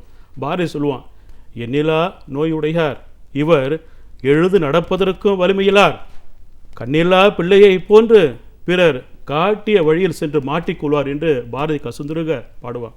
இன்றைக்கி பிள்ளைங்களுக்கு வந்து நிறைய வாய்ப்பு வசதியாக இருக்கிறது. அப்போ என்ன பண்ணுறாங்க, நுகர்ச்சி கலாச்சாரத்தில் இன்றைய பிள்ளைகள் சிக்கி கொண்டிருக்கின்றார்கள். அப்போ ஒரு பையன் வந்து சந்தோஷம் என்ற ஒரு அபிப்பிராயத்தில் செல்ஃபோனு, லேப்டாப்பு, இன்டர்நெட் என்று படிக்கிற காலத்தில் அந்த அவனுடைய திறன் முழுக்கவும் அப்படி பயணமாச்சுன்னா திரும்பி பார்த்து நிற்க போகிறது இல்லை. அப்போ என்னதான் வந்து செல்ஃபோனு, லேப்டாப் வந்தாலும் ஒரு புரிதல் என்பது தேவைப்படுகிறது. அப்போ தான் புரிதல் இருந்தால் தான் மனித வளத்தை நம்மால் சரியாக பயன்படுத்தி வாழ்க்கையில் சாதிக்க முடியும். எனக்கு ரொம்ப ஆச்சரியம், 2000 ஆண்டுகளுக்கு முன்னால் செல்ஃபோனை பற்றி அன்றைக்கு வள்ளுவன் எழுதியிருக்கின்றான். மையல் தன் கழித்தற்றால் பேததன் கையொன்று கிடைக்க பிரின்றான். என்னுடைய பொருள் என்ன தெரியுங்களா, ஏற்கனவே ஒருத்தவன் பைத்தியமாக இருக்கிறான். அந்த பைத்தியக்காரன் கல்லை குடிச்சிட்டானா எப்படி இருப்பான், கூடுதலான போதை இருக்கு இல்லையா, அது போல் ஒரு சூழலில் இன்றைக்கு செல்ஃபோனு நம்ம இளைய சமூகத்தினிடம் பரவிக்கொண்டே இருக்கிறது. எங்கே நீங்கள் பாருங்கள், cellphone made for communication, not for conversation. இவன் ரயில்வே ட்ராக்லேயே செல்ஃபோன் பேசிக்கினே போகிறான். நம்ம எங்கே சென்று கொண்டு இருக்கின்றோம்? அப்போ எல்லா பிள்ளைங்களுக்கும் அந்த மனித வளம் இருந்தாலும் கூட கவன சிதறல் கூடுதலாகி கொண்டே ஒரு பக்கம் வருகிறது. அப்போ எங்கே வந்து நுகர்ச்சி கலாச்சாரம் அதிகமாக இருக்கிறதோ அப்படிப்பட்ட இளைஞன் கவன சிதறலில் அதிகமாக இருக்கும். அப்போ நுகர்ச்சி கலாச்சாரம், கவன சிதறல் அதிகமாக இருக்கின்ற பொழுது பையன் வந்து தன்னுடைய சக்தியை, தன்னுடைய திறனை ஆக்கப்பூர்வமாக பயன்படுத்துவான் என்றால் மிகப்பெரிய ஒரு கேள்விக்குறி என்பது இருக்கிறது. அப்போ மனித வளம் என்பது கொஞ்சம் சுய கட்டுப்பாடு இருக்கணும், நல்ல சிந்தனை இருக்கணும், நல்ல செயல்திறன் இருக்கணும். இதெல்லாம் முடிச்சிட்ட பிறகு தான் செல்ஃபோனு லேப்டாப்லாம் வரணும் வச்சுங்களேன். அப்போ மிகப்பெரிய தடை வந்து சமூகத்தில் நமக்குள்ளே தான் இருக்கிறது. அது என்னன்னு கேட்டிங்கன்னா கவன சிதறல், அளவுக்கு அதிகமான நுகர்ச்சி கலாச்சாரம். இதில் நீங்கள் பயணிக்க பார்த்தீங்கன்னா சந்தோஷம் கிடைக்கும், வாழ்க்கையில் சாதிக்க முடியாது. மனித வளம் என்பது எதுவென்றால் சாதிக்கணும், சரித்திரத்தை படைக்கணும். நான் என் வாழ்க்கை திரும்பி பார்க்கிறேன், என்ன செஞ்சுருக்கிறேன் அப்படின்னா, ஏதோ ஒரு காலகட்டத்தில் மனுஷனாக பிறந்தன நமக்கு பின்னால் இப்படிப்பட்ட ஒரு பெரிய ஒரு விஷயத்தை விட்டு இருக்கிறோம் என்ற ஒரு எண்ணம், மகிழ்ச்சி இருக்குது பாருங்கள். அதுதான் மனித வளத்துக்கான அடிப்படை இலக்கணம். மனித வளம், அது சார்ந்த திறன் மேம்பாடு அப்படின்லாம் பேசும்போது இன்னைக்கு எல்லாருக்குமே ஆசை இருக்குது, நம்ம ஜெயிக்கணும், ஒரு வெற்றியாளராக வரணும், சாதனையாளராக வரணும் அப்படின்னு நினைக்கிறாங்க. ஆனால் அதற்கான ஒரு பாதை இலக்கு தெரியாமல் நிறைய பேர் கடினமான ஒரு சூழல் இருக்கிறத பார்க்குறோம். இப்போ ஒரு வாழ்க்கையில் ஒரு சுய முன்னேற்றம் அடையணும், ஒரு வெற்றியாளராக வரணும் அப்படின்னு நினைக்கிறவங்க என்னெல்லாம் பண்ணணும்? நல்ல கேள்விங்க. முதல்லங்க, இப்போ நீங்கள் கடந்த கால வாழ்க்கை சம்பவங்களை நீங்கள் பாருங்களேன். அதாவது சுவாமி விவேகானந்தர் சிகாகோவுக்கு செல்லுகின்றார் 1893 சர்வ மகா சபை செப்டம்பர் 11 பேசுகிறாரு. நீங்கள் கேள்விப்பட்டிருக்க வாய்ப்பு இருக்கிறது. நீங்கள் நம்பினா ஆச்சரியமாக இருக்கும். சர்வ மகா சபையில் விவேகானந்தர் பேசி முடிச்சிட்ட பிறகு உலகமே அவர் வியந்து பார்க்கிறது. யாரா ஒரு மனுஷன் இந்தியாவிலேருந்து வந்தால் பார்ப்பதற்கு தோற்றமே ஒரு வித்தியாசமாக இருக்கிறது. ஏன்னா அமெரிக்கா கலாச்சாரம் கோட் சூட் பண்ணிருப்பாங்க. ஆனால் அன்றைய தினத்திற்கு முன்பாக விவேகானந்தர் சிகாகோ தெருக்களில் பிச்சை எடுத்து கொண்டிருந்தார். ஏன்னா முகவரியை காணடிச்சிட்டாரு. இவருடைய தோற்றத்தை பார்த்து அமெரிக்கா அந்த உள்ளூர் வாசிகள் வந்து கேலி பேசுகிறாங்க. அமெரிக்காவிலேருந்து ஒரு பிச்சைக்காரன், அதாவது இந்தியாவிலிருந்து ஒரு பிச்சைக்காரன் வந்துட்டான் என்று அமெரிக்கர்கள் விவேகானந்தரை கேலி பேசியிருக்கிறார்கள். இதை விவேகானந்தரே பதிவு பண்ணியிருக்கிறார். ஆனால் காலம் இப்படி மாற்றி போச்சு பாருங்கள். இன்றைக்கு வந்து உலகமே விவேகானந்தருடைய கொள்கைகளை ஏற்றிருக்கிறது. அதே போல் மகாத்மா காந்தி அவர்கள், பாரதி அவர்கள், கலாம் அவர்கள். இன்றைக்கி என்னன்னு கேட்டிங்கன்னா, இன்றைக்கி நிறைய பிள்ளைங்களுக்கு வந்துங்க தயக்கம் இருக்கிறது. நிறைய பிள்ளைகள் பார்த்தீங்கன்னா அவமானப்படுவதற்கு தயார் இல்லாமல் இருக்கிறாங்க. மூன்றாவது, தோல்வியை கண்டு அச்சப்படுகின்றார்கள். இன்றைக்கி நிறைய போட்டியில் நான் பார்ப்பேன். நான் அம்மா அப்பா சொல்லுவாங்க பையங்களை, டேய் போட்டிக்கு போனால் ஜெயிச்சுட்டு வரணும், தோத்துட்டு வந்தேன் வீட்டுக்கு வராத, அப்படியே போயிடுவாங்க. அன்பார்ந்த தமிழ் சமூகத்திற்கு நான் விடுக்கின்ற வேண்டுகோள் என்னவென்றால், உங்கள் பிள்ளைகள் தோற்கட்டும். அந்த தோல்வியிலிருந்து அந்த பையன் அல்லது பெண்ணு ஒரு பாடத்தை கற்றுக்கிறாங்க பாருங்க, அதுதான் வெற்றிக்கான அடிப்படை இலக்கணம். அதுதான் சரித்திரம் செய்வதற்கான, சகாப்தத்தை நிகழ்த்துவதற்கான ஒரு அடிப்படை கருவி. அதுதான் ஒரு பெரிய விதை. நாம் தோற்பதற்கு பிள்ளைகளுக்கு வாய்ப்பே கொடுக்கறது இல்லை. நீங்கள் மகாத்மா காந்தி என்ன பண்ணார்? சாதாரண ஒரு மனுஷனாக வழக்கறிஞராக சவுத் ஆஃப்ரிக்கா போனார். அங்கே இருக்கிற வெள்ளைக்காரர் என்ன பண்ணான்? ட்ரெயினில் ஏறினார். இது வந்து இந்தியருக்கான ட்ரெயின் இல்லை, கருப்பண மக்கள் இதில் பயணமாக கூட இறங்குன்னா, நான் தான் டிக்கெட் எடுத்துருக்கிறேன்னாரு. ஒரு அறை விட்டுட்டான். அந்த பட்ட அவமானம் தான் பார்த்தீங்கன்னா மகாத்மா காந்திக்கு விடுதலையை பெற்று தீர வேண்டும் என்ற ஒரு சங்கல்பத்தை, மனதளவில் ஒரு மன திருப்பத்தை கொடுத்தது. அப்போ தோல்வி, இன்றைக்கி பிள்ளைகள் வந்து தோற்க வேண்டும், அவமானப்பட வேண்டும், 4 பேரில் பழகணும். இன்றைக்கி நான் நிறைய வீட்டில் பார்க்குறேன். இன்றைக்கி வீட்டுக்கு போயிட்டு அப்பா இருக்கிறேன் கேட்குறேன்னு வச்சுங்களேன், செல்ஃபோன்லேயே பேசி கொண்டு இருக்கின்றான். போயிட்டு இந்த பையன் வந்து பிடெக் முடிச்சுட்டு அப்புறம் பர்சனல் இன்டர்வியூ போகிறான்னா, முகம் எப்படி பார்த்து பேச முடியும். பட் மனிதவளம் என்பது I should talk to you, உங்களுடைய கண்களை பார்த்து நான் பேசுகிறேன், ஒரு ஐ கான்டாக்ட் இருக்கணும். நீங்கள் என்ன பார்த்து பேசுகிறீங்க, அந்த கண்களில் பார்த்தீங்கன்னா ஒரு பரிமாற்றம், கருத்து பரிமாற்றம் என்பது இருக்கிறது. இன்றைக்கி பல வீடுகளுக்கு சென்று பாருங்கள், நீங்கள் பையன் செல்ஃபோனில் தான் அக்கறை எடுத்துக்கொள்ளுகின்றான்னு தெரியும். பல வீட்டில் போவேன், தம்பி அப்பா இருக்கிறான்னு கேட்டு பாருங்களேன். அங்கிள் அப்பா இருக்கு, என்னை பார்த்து பயந்து ஓடுறான். இந்த பையன் எப்படி வந்து ஐஏஎஸ் எக்ஸாம் எழுதும், ஐபிஎஸ் எக்ஸாமோ? ஏன்னா ஐஏஎஸ் எக்ஸாம் எழுதிட்டிங்கன்னா பர்சனல் இன்டர்வியூ போகணும். நீங்கள் ஒரு நல்ல தரமான கம்பெனியில் வந்து சாஃப்ட்வேர் கம்பெனியில் வேலைக்கு போக வேண்டும் என்றால் நேர்முக தேர்வு.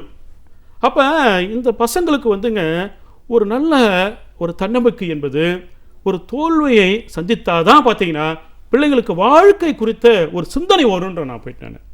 அப்போ இந்த பிள்ளைகளுக்கு, நம்ம பிள்ளைகளுக்கு மனித வளம் தொடர்பாக பிள்ளைகளுக்கு பயிற்சியை கொடுக்க வேண்டும் என்றால், முதல்ல பிள்ளைங்களை வந்து வெளியில் வாங்க. நான் சொல்லுவேன், கடலுக்கு வெளியே அமர்ந்து கொண்டு கடலை பற்றி பேசினா புண்ணியம் இல்லை. கடலில் மின்சாரம் எடுக்க முடியுமா? கடலுக்குள் இருக்கின்ற வைரத்தை பார்க்க முடியுமா? கடலுக்குள் இருக்கின்ற வளத்தை நம்மால் பார்க்க முடியுமா என்றால், பார்க்க வேண்டும் என்றால் நீ கடலுக்குள் காலை எடுத்து வைக்க வேண்டும். பல பேர் சொல்கிறான், சார் அலையெல்லாம் ஓயிட்டேன் சார், அதுக்கப்புறம் நான் காலை எடுத்து வைக்கிறேன்னா, என்றைக்கு அலை ஓய்வது? நீ என்றைக்கு காலை எடுத்து வைப்பது? வாழ்க்கை என்றால் 1000 இருக்கும், வேதனை இருக்கத்தான் செய்யும். அப்போ என்ன செய்யணும்? ஒரு நொடியும் நாம் தோற்பதற்கு தயாராக இருக்க வேண்டும், அவமானப்படுவதற்கு தயாராக இருக்க வேண்டும். வாழ்க்கை என்பது பெரிய ஒரு போராட்ட காலம். நீங்கள் போராடாமல் எனக்கு கிடைக்குமா? விடுதலைக்காக பார்த்தீங்கன்னா 1,86,000 பேர் தான் உயிரை கொடுத்துருக்குறான். ஏறக்குறைய 1920 தொடங்கி 47 வரை பல பேர் தான் வாழ்க்கையை கொடுத்துருக்குறான். ஆனால் இன்றைக்கு சமூகத்தில் பற்றின யாருன்னா ஒருத்தன் உழைக்கணும், நம்ம சுகமாக வாழ வேண்டும் ஆசைப்படுற பாருங்க, அது ஏன் மனித வளத்திற்கு மிகப்பெரிய ஒரு எதிர்ப்புங்குது. மனித வளம் என்பது அவமானப்பட வேண்டும், தோல்வியை சந்திக்க வேண்டும், தன்னம்பிக்கையோடு போராடக்கூடிய மன திட்பம் என்பது இன்றைக்கு தேவைப்படுகிறது. அதனால் பிள்ளைகளுக்கு நான் சொல்லக்கூடிய வேண்டுகோள் என்னவென்றால், உங்கள் பிள்ளைங்களை பேச்சு போட்டிக்கு அனுப்புங்க, ஓவிய போட்டிக்கு அனுப்புங்க, பல போட்டிகளில் பங்கேற்கட்டும். அந்த போட்டிகளில் பரிசு பெற்றால் பரவாயில்ல, தோற்றார்கள் என்றால் அடுத்த வெற்றிக்கான அடிப்படையாக அந்த தோல்வி எடுத்துக்கொள்ளுங்கள். அப்போ பையன் போட்டிகளில் பங்கேற்க பார்த்தீங்கன்னா அது குறித்த விஷயம் நமக்கு தெரியும். நமக்கு போயிட்டு பையன் என்ன பண்ணுவான், சரி பேர் தோத்துட்டப்பா, இன்றைக்கி பல குடும்பங்களை பாரு, அப்பா பையன் கேட்பான், எப்பா எனக்கு பேனா ஒன்று கேட்குறான்னு வச்சிங்களேன், அப்பா வாங்கி தரலன்னா உடனே அழுவுறது, ஆர்ப்பாட்டம் பண்ணுறது. எனக்கு அந்த தோல்வியை தாங்க முடியல. எதிர்மறை சிந்தனையை தாங்காமல் நல்ல மனிதவள பிள்ளைகளை நம்மால் உருவாக்க முடியாது. இன்னைக்கு பள்ளிகள் பொறுத்த வரைக்கும் நம்ம அகாடமிக்ஸை தாண்டி இந்த திறன்கள் மேம்பாடு அடையணும், இது சரி பண்ணணும் அப்படின்றதுக்கான பயிற்சிகள் அப்படின்னா எவ்வளோ தூரம் ட்ரைனிங் கொடுக்கறதுக்கான வாய்ப்பு இருக்கு? மேடம், மகாகவி பாரதி சொல்லிட்டான் மேடம், சிந்தை தெளிவாக்கு இல்லை என்றால் என்னை செத்த உடலாக்கு என்று சொல்லிட்டான். அடுத்தது சொல்கிறான், ஒரு பெரும் செயல் செய்யவே வா வா என்று இளைய சமூகத்தை பாரதி அழைத்திருக்கின்றார். நீங்கள் பாரதியுடைய வாழ்க்கை வரலாறு படிச்சிங்கன்னா, ஒரு நொடி கூட தன்னை பற்றி தாழ்வான அபிப்பிராயத்தில் இல்லாதவன் மகாகவி பாரதி. ஆடுவோமே பள்ளு பாடுவோமே ஆனந்த சுதந்திரம் அடைந்து விட்டோமே என்று நம்ம விடுதலை பெற்றது 1947. அவன் இந்த பாடலை எழுதிய ஆண்டு பார்த்தீங்கன்னா 1903ஆம் ஆண்டு. 44 ஆண்டுகளுக்கு முன்னால் எப்படிப்பட்ட ஒரு பாசிட்டிவான ஒரு சிந்தனை மகாகவி பாரதிக்கு இருந்ததுக்கு பாருங்கள் நீங்கள் போய்ட்டு. அப்போ மனித வளம், அந்த மனித வளத்தை ஒரு கருவியாக பயன்படுத்தி பிள்ளைகள் சாதிக்க வேண்டும் என்றால் முதல் விஷயம் நல்ல சிந்தனை தேவை. நீங்கள் அதாவது வள்ளுவனுக்கு முன்னால் 2400 ஆண்டுகளுக்கு முன்னால் வாழ்ந்தவன் உலகத்தினுடைய முதல் சிந்தனையாளன் சாக்ரட்டிஸ். அவன் சொன்னான், மக்களே எதை செய்தாலும் ஏன் எதற்கு என்று சிந்தித்து செயல்படுங்கள். எவனொருவன் சிந்திக்க ஆரம்பித்து விட்டானோ அவன் தான் சமூகத்தில் மாற்றத்தை உருவாக்குவான் என்று சொல்லு. அப்போ நல்ல சிந்தனை என்பது தேவைப்படுகிறது. அதாவது இன்டலெக்சுவல் ஒரு அறிவார்ந்த சமூகம்தான் நல்ல ஒரு சமூகமாக இருக்கும். அப்போ இன்றைக்கி என்ன தேவை என்றால் நல்ல சிந்தனை, அடுத்து நல்ல எண்ணங்கள், உயர்வான எண்ணம் தேவை. வெள்ளத்தனிது மலநேற்ற மாந்தர்தம் வெள்ளத்தனிது மலநேற்ற மாந்தர்தம் உள்ளத்தனையது உயர்வு. எதுவாக ஆக வேண்டும் என்று எண்ணுகின்றாயோ அதுவாக மலர்வாய், உள்ளுவதெல்லாம் உயர்வுள்ளல். இதெல்லாம் பாருங்கள், ஆச்சரியமாக இருக்குது.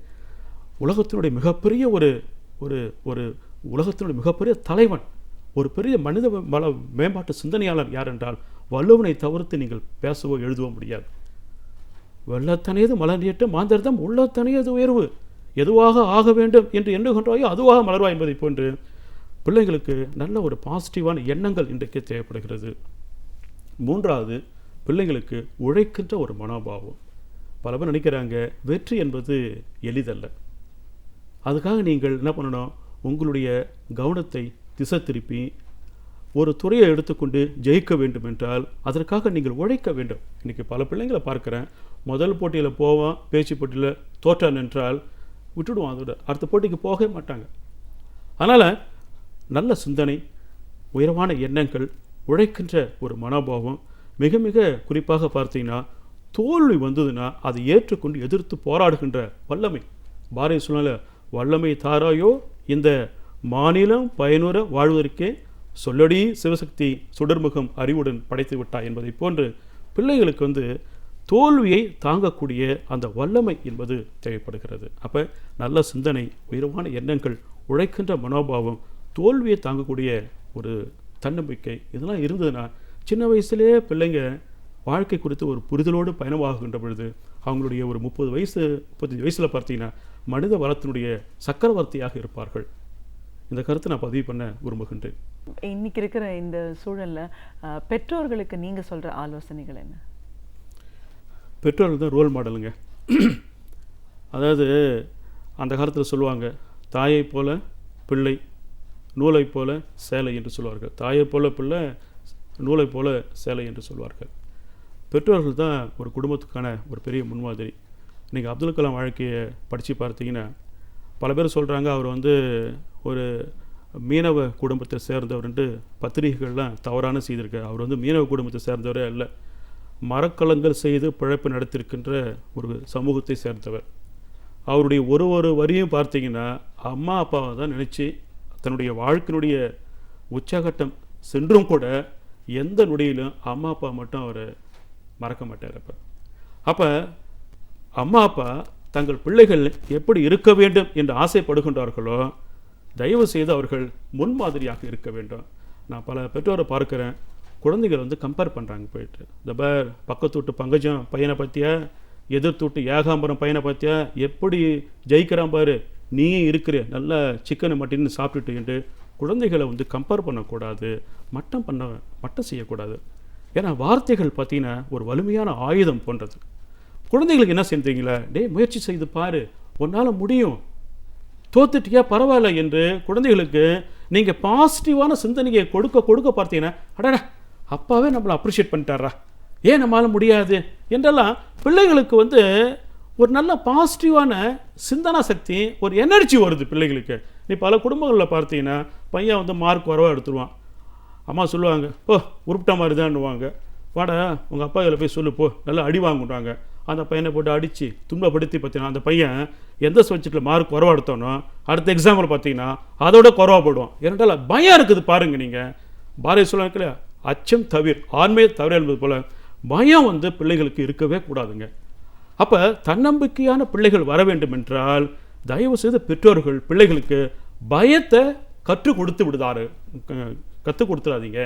பல பேரண்ட்ஸ் பார்க்க நான் பையனை வந்து அக்கறை எடுத்து கொள்ளுகின்ற என்ற பேரில் பாதுகாப்பான வாழ்க்கையை கொடுக்குறேன் என்ற போர்வையில் பிள்ளைகளுக்கு பயத்தை கற்றுக் கொடுத்து விடுகின்றார்கள்.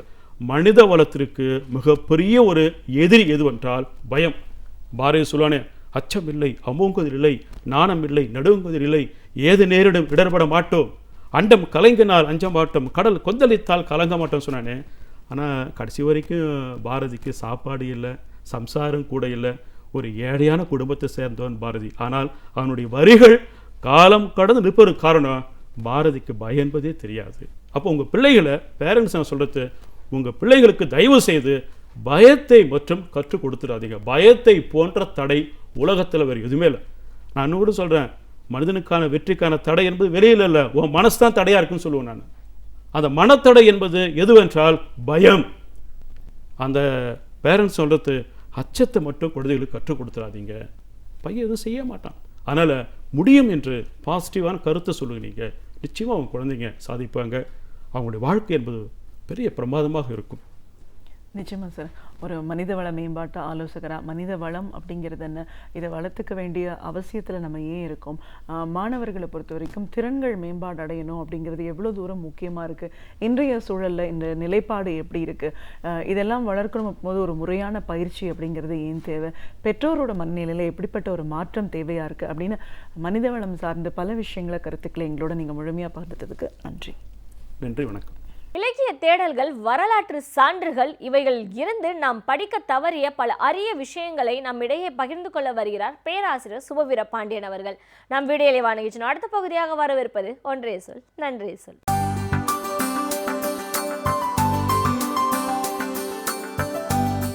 அனைவருக்கும் என் அன்பு வணக்கம். அமெரிக்கா பல நாடுகளோடு பலமுறை போரில் இறங்கி இருக்கிறது. ஆனாலும் அமெரிக்காவுக்கு உள்ளேயே நடந்த அந்த உள்நாட்டு போர் என்பது வரலாற்றில் ஒரு மிகப்பெரிய செய்தியாக இன்றைக்கும் பேசப்படுகிறது. 19ஆம் நூற்றாண்டில் அந்த உள்நாட்டு போர் நடைபெற்றது, வட அமெரிக்காவுக்கும் தென் அமெரிக்காவுக்கும் இடையில் என்று நாம் கொள்ளலாம். அந்த போர் 1861 தொடங்கி 4 ஆண்டு காலம் அமெரிக்காவிலே நடைபெற்றது. அமெரிக்காவினுடைய பொருளாதாரம், அமெரிக்காவினுடைய உட்கட்டமைப்பு, அனைத்தும் சீர்குலைந்து போயிற்று என்று அந்த வரலாற்று குறிப்புகள் சொல்லுகின்றன. இன்னொரு செய்தி, ஆப்ரஹாம் லிங்கன் அதிபராக இருந்த அந்த 4 ஆண்டுகளும் அமெரிக்கா போர்க்களத்திலே தான் இருந்தது. 1861 மார்ச் மாதம்தான் ஆப்ரஹாம் லிங்கன் அதிபராக பொறுப்பேற்றார். ஏப்ரல் மாதம் அந்த உள்நாட்டு போர் தொடங்கிவிட்டது. பிறகு இறுதியாக அவருடைய உயிரை விலையாக பெற்றுக்கொண்டுதான் அந்த போர் முடிந்தது என்றும் நாம் குறிப்பிட வேண்டும். அதற்கு முன்பாகவே போர் ஒரு முடிவுக்கு வந்துவிட்டது என்றாலும் அந்த போரினுடைய பின் விளைவுகளாகத்தான் ஆப்ரஹாம் லிங்கன் சுட்டு கொல்லப்பட்டதையும் நாம் பார்க்க வேண்டியிருக்கிறது. அந்த அளவுக்கு அவர் மீது என்ன கோபம் இருந்ததென்றால், அமெரிக்காவில் இருந்த அடிமை முறையை, ஆப்பிரிக்க மக்களை அடிமையாக விற்ற முறையை ஒழித்ததுதான் லிங்கன் அவர்கள் செய்த மிகப்பெரிய குற்றம் என்று கருதியவர்கள் அவரை சுட்டு கொண்டார்கள். இன்னொரு பக்கமும் இருக்கிறது அந்த உள்நாட்டு போருக்கு. தெற்கிலே இருக்கிறவர்கள் அடிமை முறை வேண்டும் என்று சொன்னார்கள் என்றாலும் கூட வடக்குக்கும் தெற்குக்கும் இருந்த பெரிய வேறுபாடு தான் அந்த போருக்கான தொடக்கம். தெற்கு அமெரிக்காவிலே வாழ்ந்தவர்கள் தாங்கள் சுரண்டப்படுகிறோம் என்று கருதினார்கள். வடக்கு பகுதி மக்களால் தாங்கள் சுரண்டப்படுவதாக தெற்கிலே இருந்தவர்கள் கருதியதனாலே தான் அந்த போருக்கான அந்த தொடக்கம் உருவாயிற்று. அமெரிக்காவினுடைய புவியியல் நிலையை நாம் எண்ணி பார்த்தால் அடிப்படையிலேயே பல வேறுபாடுகள் அங்கே வடக்குக்கும் தெற்குக்கும் உண்டு. வடக்கு என்பது மிக குளுமை நிறைந்த பகுதி. இன்றைக்கும் நாம் பார்க்கலாம், பனி கொட்டி கொண்டிருக்கிற பகுதிகளெல்லாம் வடக்கிலே தான் இருக்கின்றன. தெற்கு அமெரிக்கா என்பது சூடான தேசம். ஏறத்தாழ நம்முடைய பருவநிலை தான் தெற்கிலே ஃப்ளோரிடாவுக்கு போனால் அல்லது கீழே இருக்கிற நாடுகளுக்கு போனால் இருக்கும். ஆனால் மேலே மினசோட்டாவிற்கோ டெட்ராய்ட் போன்ற பகுதிகளுக்கோ போகிற போது பனி கடுமையாக கொட்டி கொண்டிருக்கும். எனவே இயற்கையின் பருவநிலையிலேயே அது வேறு இது வேறு என்கிற நிலை இருந்தது. வடக்கே ஒரு குளுமையும் தெற்கே ஒரு சூடும் இருந்தன. தொழில் என்று அடிப்படையில் பார்த்தால் வடக்கே தொழிலும் வணிகமும் திளைத்தன, தெற்கே விவசாயம்தான் அடிப்படை தொழிலாக இருந்தது. வடக்கிலே தொழில் இருந்ததென்றாலும் தொழிலை காட்டிலும் வணிகம்தான் கூடுதலாக இருந்தது. இன்றைக்கும் அமெரிக்கா பெரிய உற்பத்தி செய்கிற நாடு இல்லை, எங்கெங்கோ உற்பத்தியாகவைகளையெல்லாம் வாங்கி விற்பனை செய்கிற நாடு. த ட்ரேட் என்று சொல்லுவார்கள். வணிகம்தான் அமெரிக்காவினுடைய முதுகெலும்பாக இருக்கிறது. ஆனால் தெற்கு அமெரிக்கா விவசாயத்தை நம்பி உழவை நம்பி வாழ்ந்த ஒரு பகுதியாக இருந்தது. எனவே இங்கே இருக்கிற மூலப்பொருள்கள், தெற்கிலே இருக்கிற மூலப்பொருள்களை கொண்டுதான் வடக்கிலே இருக்கிற அந்த பகுதிகள் வணிகம் செய்து மேலோங்கின.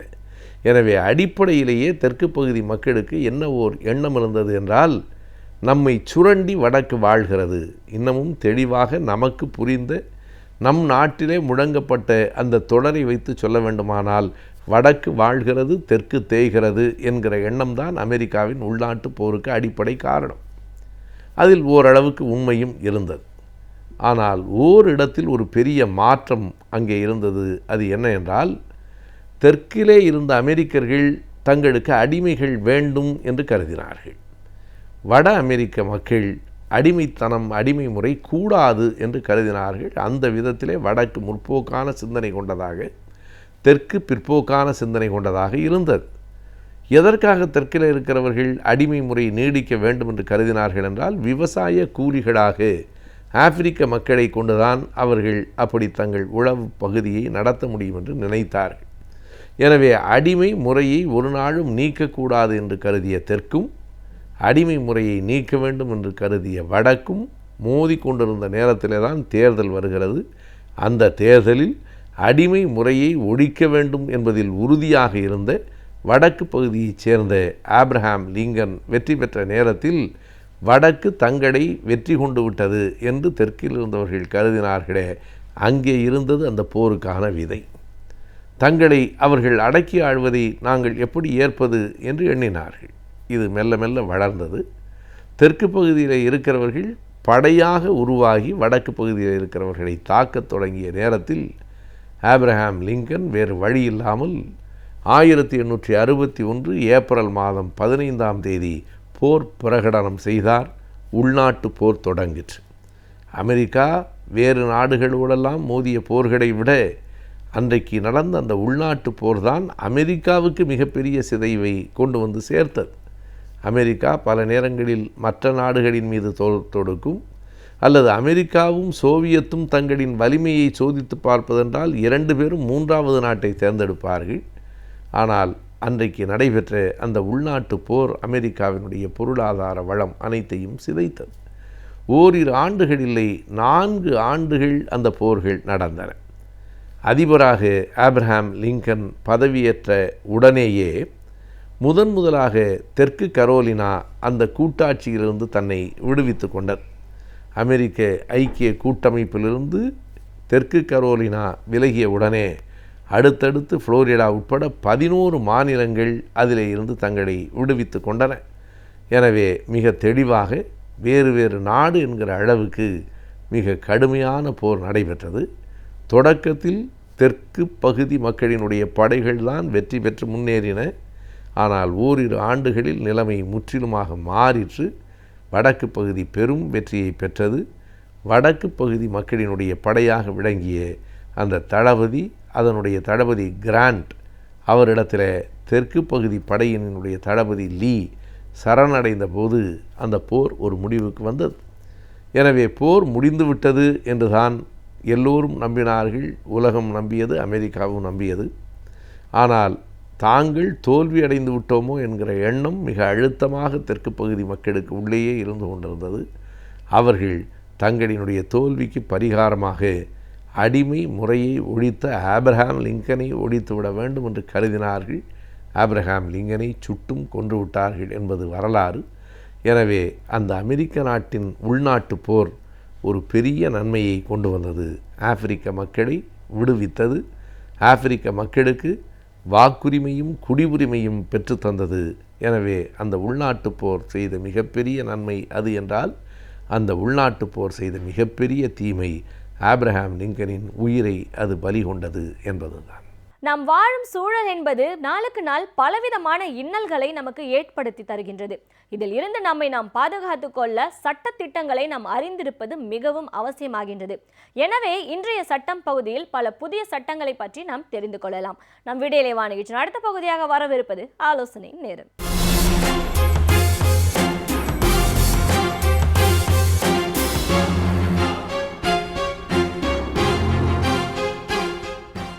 வணக்கம். இன்றைய ஆலோசனை நேரத்தில் நம்ம முக்கியமான சில விஷயங்களை பற்றி பேச போகிறோம். நம்ம திரைப்படங்கள் எல்லாம் பார்த்துருப்போம். ஒரு கதாநாயகியும் கதாநாயகனும் இருப்பாங்க.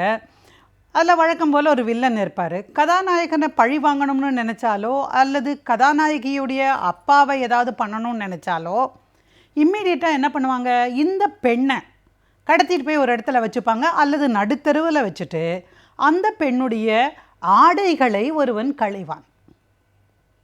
நம்ம பார்த்துருக்கோம் பாஞ்சாலி சபதத்தில்.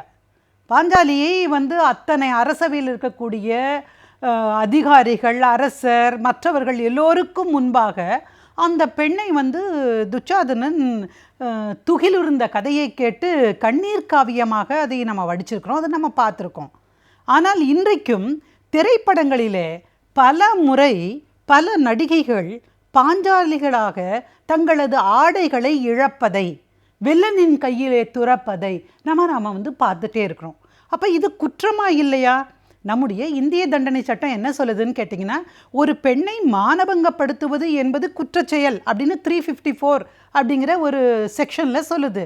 அப்போது 354வது பிரிவின் அடிப்படையில் எது மானபங்க குற்றம் என்று அறிவித்தோமோ அந்த குற்றத்திற்கான தண்டனை என்ன அப்படின்னு நம்ம பார்க்கறதுக்கு முன்னாடி, ஒரு பெண் வாழ்வதற்கான உரிமை இந்த நாட்டில் உண்டா? ஆமாம், உண்டு. ஆணுக்கும் உண்டு, பெண்ணுக்கும் உண்டு. அடிப்படையில் சாப்பிடணும், துணிமணி உடுத்தணும், உண்ண, உடுக்க, உறைவிடத்தோடு கூடிய வாழ்க்கைங்கிறது தான் வாழ்க்கையா? அப்போ இந்த 3ம் கிடைச்சாலே வாழ்க்கைன்னு எழுதிட முடியுமா? அப்படின்னா இந்த கதாநாயகி அந்த பெண்ணுடைய ஆடையை கலைஞ்சாங்களே, அந்த கதாநாயகிக்கு ஒரு வீடு இருக்குது, சாப்பிட்றதுக்கு சாப்பாடு இருக்குது, உடுத்துறதுக்கு துணி இருக்குது. ஆனாலும் ஏன் அதை தப்பு அப்படின்னு நம்ம கருதணும் அப்படின்னு கேட்டிங்கன்னா, நம்முடைய அரசியல் சாசனத்தினுடைய 21வது பிரிவு ரைட் டு லைஃப் அப்படின்னு சொல்லுது. ரைட் டு லைஃப்னா என்ன? வாழ்வதற்கான உரிமை. வாழ்வதற்கான உரிமை என்பது வெறும் ஃபுட், க்ளோத்திங் அண்ட் ஷெல்டர் மட்டும் கிடையாது. அதை தாண்டி கண்ணியத்தோடு வாழ்வது, மானத்தோடு வாழ்வது, மாண்போடு வாழ்வது அப்படின்னு சொல்லி உச்சநீதிமன்றம் ஒவ்வொரு வழக்கிலையும் ஒரு வேர்டை ஆட் பண்ணி ரைட் டு லைஃபுங்கிறத இப்படி தான் பார்க்கணுன்னு அப்போ சொல்லியிருக்கு. அப்போ அப்படி பார்க்கிற பொழுது மானபங்கப்படுத்துதல் என்கிற ஒரு சிறு குற்றம் என்று இந்திய தண்டனை சட்டத்தின் 354வது பிரிவு சொல்லி அதுக்கு என்ன 3 மாதம் தண்டனை இல்லை 6 மாதம் தண்டனை அப்படின்னு சொல்கிறது வந்து ரொம்ப அப்படி பிலிட்டில் பண்ணுற மாதிரி, பெண்களை மிகச்சாதாரண ஒரு நிகழ்வாக காட்டுவது மாதிரி இருக்கிறது. அப்போ இதை வந்து ரொம்ப நாளாக நம்ம பெண்கள்லாம் குமுறிக்கிட்டு இருந்தோம். அப்போ தான் ஜஸ்டிஸ் வர்மா கமிஷனில் கிரிமினல் சட்டங்களுக்கு, இன்றைக்கு இருக்கக்கூடிய குற்றவியல் சட்டங்களில் மாறுதல்கள் கொண்டு வரணும், அமெண்ட்மெண்ட்ஸ் திருத்தங்களோடு கொண்டு வரணும்னு சொன்னபோது அவர் ஒரு 2-3 குற்றங்கள், இவ்வளவு காலமாக கண்டுகொள்ளப்படாமலே இருந்த குற்றங்கள், இவ்வளவு காலமாக பெண்கள் மௌனமாக புழுங்கிய, அழுத, நொந்த அந்த மாதிரியான குற்றங்களை குற்றச் செயல்களாக அறிவித்து புதிய செக்ஷன்ஸாவையே அது கொண்டு வர்றார். நம்ம 354ன்னு நம்ம பொதுவாக பார்த்தோம். இப்போது ABCD என்று இன்றைக்கு பல குற்றங்கள் வந்திருக்கிறது. அதில் ஒரு குற்றம் தான் டிஸ்ரோபிங். ஒரு பெண்ணை அவளுடைய ஆடையை களையச் செய்தல் என்பது ஒரு சாதாரணமான விஷயம் அல்ல. யாரோ போகிற போக்கில் ஒரு காதலியை, சினிமா காதலியை அப்படி துப்பட்டாவை பிடிச்சி இழுக்கிறான் அப்படின்னு சொல்லி அதில் கிளுகிழுப்பு ஊட்டுகிற ஒரு விஷயமாக இதை நாம் பார்த்து விட முடியாது. அதை தாண்டி நம்முடைய பெண், நம்முடைய சகோதரி, நம்முடைய தாய், இவங்க யார் வேணாலும் இன்றைக்கு ஒரு கொடுமைக்கு ஆளாகலாம். நடு ரோட்டில் வச்சு ஒரு பெண்ணை வந்து புடவையை உருவி நிற்பது என்பது அவளை கேவலப்படுத்துறது மட்டுமல்ல, இந்த தாய்நாட்டையே கேவலப்படுத்துறது மாதிரி இருக்குது. அப்போ இந்த மிகப்பெரிய குற்றத்தை தனி குற்றமாக அறிவித்து அதற்கு உரிய தண்டனைகளையும் இன்றைக்கு இந்திய தண்டனை சட்டத்தினுடைய பிரிவுகளில் சேர்த்துருக்குறாங்க. அதுதான் நம்ம வந்து உடைகளை களைதல் அல்லது டிஸ்ரோபிங் அப்படின்னு சொன்னோம். இன்னொரு முக்கியமான குற்றச்சாட்டு பேசுகிறதுக்கு முன்னாடி நான் உங்களுக்கு ஒரு வழக்கை பற்றி சொல்லணும். என்னிடம் ஒரு பொண்ணு வந்தாங்க. அழுதுகிட்டே வந்தவங்க, மேடம் என்னால் வந்து என் கணவரோட வாழ முடியாது, குடும்ப நீதிமன்றங்களில் நிறைய வழக்குகள் தாக்கல் செய்கிறோம். அப்போ அந்த பெண் வந்து எனக்கு வாழ முடியாது, எனக்கு டைவர்ஸ் வேணும் அப்படின்னு கேட்டாங்க. அப்போ என்ன விஷயம்னு கேட்டால், எனக்கே தெரியாது மேடம், நான் வந்து குளிச்சிட்ருக்கிறத என்னுடைய கணவர் படம் எடுத்து அதை நெட்டில் உலாவிட்டுருக்காரு. நெட்டில் என்னோடய ஃப்ரெண்ட்ஸ் பார்த்துட்டு, அவரோட ஃப்ரெண்ட்ஸும் பார்த்துட்டு, ஐயையோ உன்னை பற்றி இப்படி வருதே, நீ வந்து உடனடியாக ஏதாவது நடவடிக்கை எடுன்னு எனக்கு காஷன் பண்ணாங்க.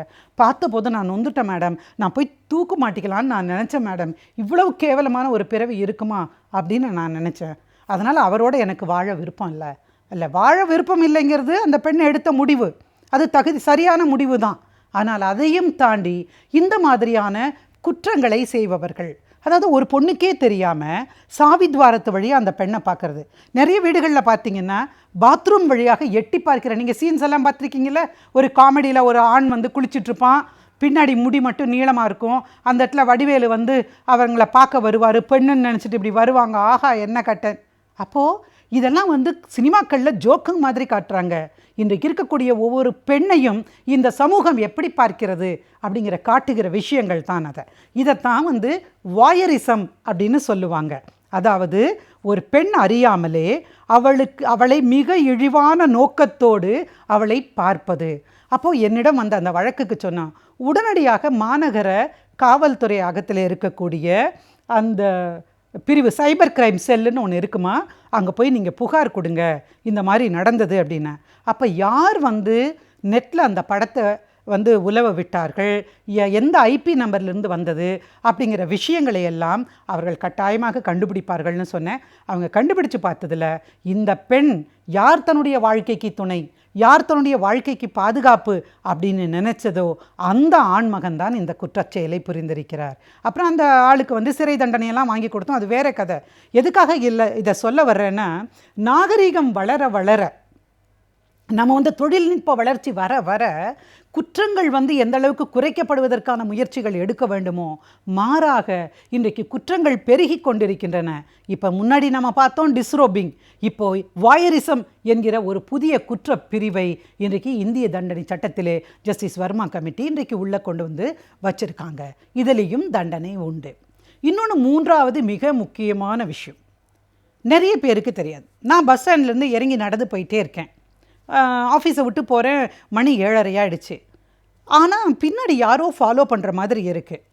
வீட்டில் போய் சொன்னால் என்ன கேட்குறாங்க, ஆமாம் நீ திரும்பி பார்க்காம அப்படி ஒருத்தர் வர்றது எப்படி தெரியும், உன்னை ஒருத்தர் பார்க்குறாரு அப்படின்னா எப்படி தெரியும் அப்படின்னு கேட்டால் அவங்களுக்கே தெரியாத ஒரு விஷயம். பெண்களுக்கு எப்படி சொல்லுவாங்க, 6 அறிவு அப்படிம்பாங்க, 7வது அறிவு இருக்குது அவர்களுக்கு. பின்னாடி திரும்பி பார்க்காமலே கூட அசைவுகளின் மூலமாக உணரக்கூடிய நுண்திறன் இருக்குது பின்னாடி வர்றது. அப்போ இந்த மாதிரி பின்தொடர்தல் அல்லது ஸ்டாக்கிங் அப்படிங்கிற ஒரு குற்ற நிகழ்வானது சமீப காலத்தாக நடந்துட்டு வந்துட்டுருக்கு. இதனால் பெண்கள் பாதிக்கப்படுறாங்க. அச்சம், என்றைக்கும் வெளியே போனால் கூட யாராவது தொடருவாங்களோ, என்ன நடக்குமோ, எந்த நேரத்தில் எது நிகழக்கூடுமோ அப்படின்னு ஒரு அச்சத்தில் இருப்பாங்க. அப்போது இந்த நிகழ்வுகள் வெறும்னே பஸ் ஸ்டாண்ட்லேருந்து வீட்டுக்கு வர்றது மட்டும் இல்லை, பள்ளிக்கூடத்துக்கு போகிற வழியில், காலேஜுக்கு போகிற வழியில் மட்டும் அல்ல. இன்றைக்கு இணையதளத்தில் நீங்கள் எங்கே போகிறீங்க, யாரோட பேசுகிறீங்க, யாருக்கு தகவல் அனுப்புகிறீங்க, எதை கற்றுக்குறீங்க, எந்த படம் பார்க்குறீங்கன்னு உங்களை அறியாமல் உங்களை ஒரு சர்வைலன்ஸ் என்கிற ஆங்கில வார்த்தைக்கு பொருத்தமாக உங்களை கண்காணிக்கிறார்கள். கண்காணிப்பதற்கு இன்னொரு மனிதனுக்கு உரிமை இல்லை. குற்ற நிகழ்வானால் அது காவல்துறைக்கு உரிமையானது. ஆனால் ஒரு மனிதனுடைய வாழ்க்கையில் ரைட் டு பிரைவசி என்பது அடிப்படையான விஷயம். அந்த அடிப்படையான விஷயத்தை தாண்டி நிற்கிற இந்த குற்ற நிகழ்வு ஸ்டாக்கிங்க்கு முற்றுப்புள்ளி வைக்க வேண்டிய அவசியம் வந்திருக்கிறது. எனவே தான் இன்ஃபர்மேஷன் டெக்னாலஜி ஆக்டில் கூட செக்ஷன் 67 அப்சீன் நடவடிக்கைகளோ ஸ்டாக்கிங்கோ அல்லது இந்த மாதிரியான எந்த செயல்கள் குறித்தான தகவல்கள் வந்தாலும் அவர்களுக்கு தண்டனை நிச்சயம் என்று அறிவிக்கப்பட்டிருக்கிறது. ஆக வளர்ச்சியின் காரணமாக பெண்களின் வாழ்க்கையிலே பல விஷயங்கள் இன்றைக்கு கேள்விக்குறியாக இருக்கிறது. எனவே நம்முடைய அந்தரங்கத்தை பாதுகாத்து கொள்வதற்கு நமக்கு உரிமை இருக்கிறது. அதை மீறுகிற நபர்கள் மீது நடவடிக்கை எடுக்க வேண்டிய கடமையும் நமக்கு இருக்கிறது என்பதை நாம் புரிந்து கொள்ள வேண்டும். மனதை தெளிவாக வைத்திருந்தால்தான் நம் வாழ்வும் சிறப்பாக அமையும். அந்த வகையில் மனதை எவ்வாறு தெளிவாக வைத்திருக்கலாம் என்பதை பற்றி நம்மிடையே பேச வருகிறார் டாக்டர் நம்பி அவர்கள். நம் வீடியோலேவா நிகழ்ச்சி நிறைய பகுதியாக வரவிருப்பது மனமே மனமே.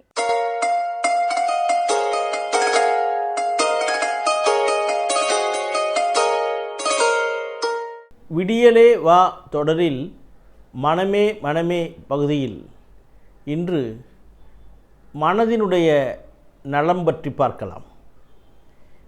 உலகம் முழுவதும் அக்டோபர் மாதம் 4ஆம் தேதியிலிருந்து 10ஆம் தேதி வரை மனநல வாரமாக அனுசரிக்கப்படுகிறது. அதிலும் குறிப்பாக அக்டோபர் 10ஆம் தேதி உலக மனநல தினமாக கொண்டாடப்படுகிறது.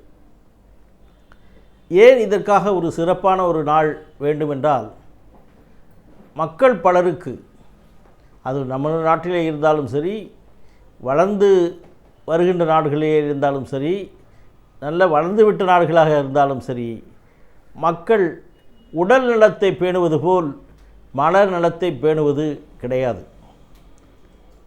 அவர்களுக்கு அது அவ்வளவு முக்கியத்துவமாக படவில்லை. மனம் இருப்பதால் தான் ஒருவன் மனிதன் என்று அழைக்கப்படுகிறான். வடமொழியிலே சொல்வார்கள் மனுஷன் என்று. மனிதனுக்கு மனஸ் இருப்பவன் மனிதன். ஆக மனம் இருப்பது தான் மனிதனுக்கும் மற்ற விலங்கினங்களுக்கும் உள்ள முக்கியமான ஒரு வேறுபாடு. ஆக அந்த மனம் என்பது மனிதனுக்கு பல்வேறு விதத்திலே உதவி செய்கிறது. மனம் என்று எதை கூறுவேயானால் அதை வரையறுக்க முடியாது. ஐம்புலன்களுக்கும் ஐம்பொறிகளுக்கும் ஆதாரமாக நின்று மூளையால் இயக்கப்பட்டு உடலையும் உயிரையும் இணைக்கின்ற ஒரு கருவிதான் மனம். மனம் என்பதை இவ்வளவு பெரிதாக இருக்கும், இந்த ஒரு உருவத்தில் இருக்கும், இவ்வளவு எடையுள்ளதாக இருக்கும் என்று யாராலும் சொல்ல முடியாது. எப்படி காற்றை நாம் உணர முடியுமோ, ஒருவருடைய அன்பை நாம் புரிந்து கொள்ள முடியுமோ, அதை போலத்தான் மனதையும் நம்மால் அறிந்து கொள்ள முடியும், புரிந்து கொள்ள முடியும். அதை அறிந்து கொண்டவர்கள் பலர், புரிந்து கொண்டவர்கள் வெகு சிலர். ஆக அந்த மனம் என்பது மனிதனை ஆட்டி படைக்க வல்லது. கவிஞர் மில்டன் கூறியது போல், ஒரு மனிதனின் நடவடிக்கைகளை சொர்க்கமாக மாற்றுவதற்கும் முடியும், மனதால் நரகமாக மாற்றுவதற்கும் முடியும். அதனால்தான் வள்ளுவர் கூறுகிறார், மனநலம் மண்ணுயிர்க்கு ஆக்கம் என்று. இந்த உலகத்திலே இருக்கிற மக்களுக்கெல்லாம் பெரும் செல்வம் மனநலம்தான். அந்த மனநலம் இல்லாத பொழுதுதான் அந்த மனநலத்தினுடைய அருமை புரியும். நிழலின் அருமை வெயிலில் புரிவது போல். ஏனென்றால் மனநல பாதிப்பு என்பது நம் நாட்டிலே மட்டுமல்லாமல் உலகம் முழுவதும் இன்றைக்கு பரவி கிடக்கிறது. உடலும் மனமும் ஒன்றுக்கொன்று தொடர்புடையன, ஒன்றையொன்று சார்ந்திருப்பன. ஒரு நாணயத்தினுடைய இரு பக்கங்கள் போல உடல் ஒரு பக்கம், மனம் ஒரு பக்கம். ஒருவரை நீங்கள் நலமாக இருக்கிறீர்களா என்று விசாரிப்பதற்காக நலம்தானா என்று நாம் கேள்வி கேட்டால் அதற்கு பொருள் உங்கள் உடலும் உள்ளமும் நலம்தானா என்றுதான் பொருள். ஆக உடலும் உள்ளமும் ஒன்றையொன்று சார்ந்திருப்பன, ஒன்றால் ஒன்று இயக்கப்படுகிறது. உடல் அவதிப்படும் பொழுது மனம் வருந்துகிறது. மனம் வருத்தத்தில், சோர்வில், அழுத்தத்தில் இருக்கும்போது உடல் பாதிக்கப்படுகிறது. ஆக உடல் நலம் போலவே மனநலத்தை பேணுவதும் மிக அவசியமாக காணப்படுகிறது. எந்த மனத்தை நாம் நல்ல மனம் என்று கூறலாம்? மனநோய் இல்லாமல் இருப்பதை நல்ல மனம் என்று கூறலாம். ஆனால் மனநோய் இல்லாதவர்கள் எல்லாமே மனநலம் படைத்தவர்களா என்றால் இல்லை. ஆங்கிலத்திலே சொல்வதைப் போல they are so called normal.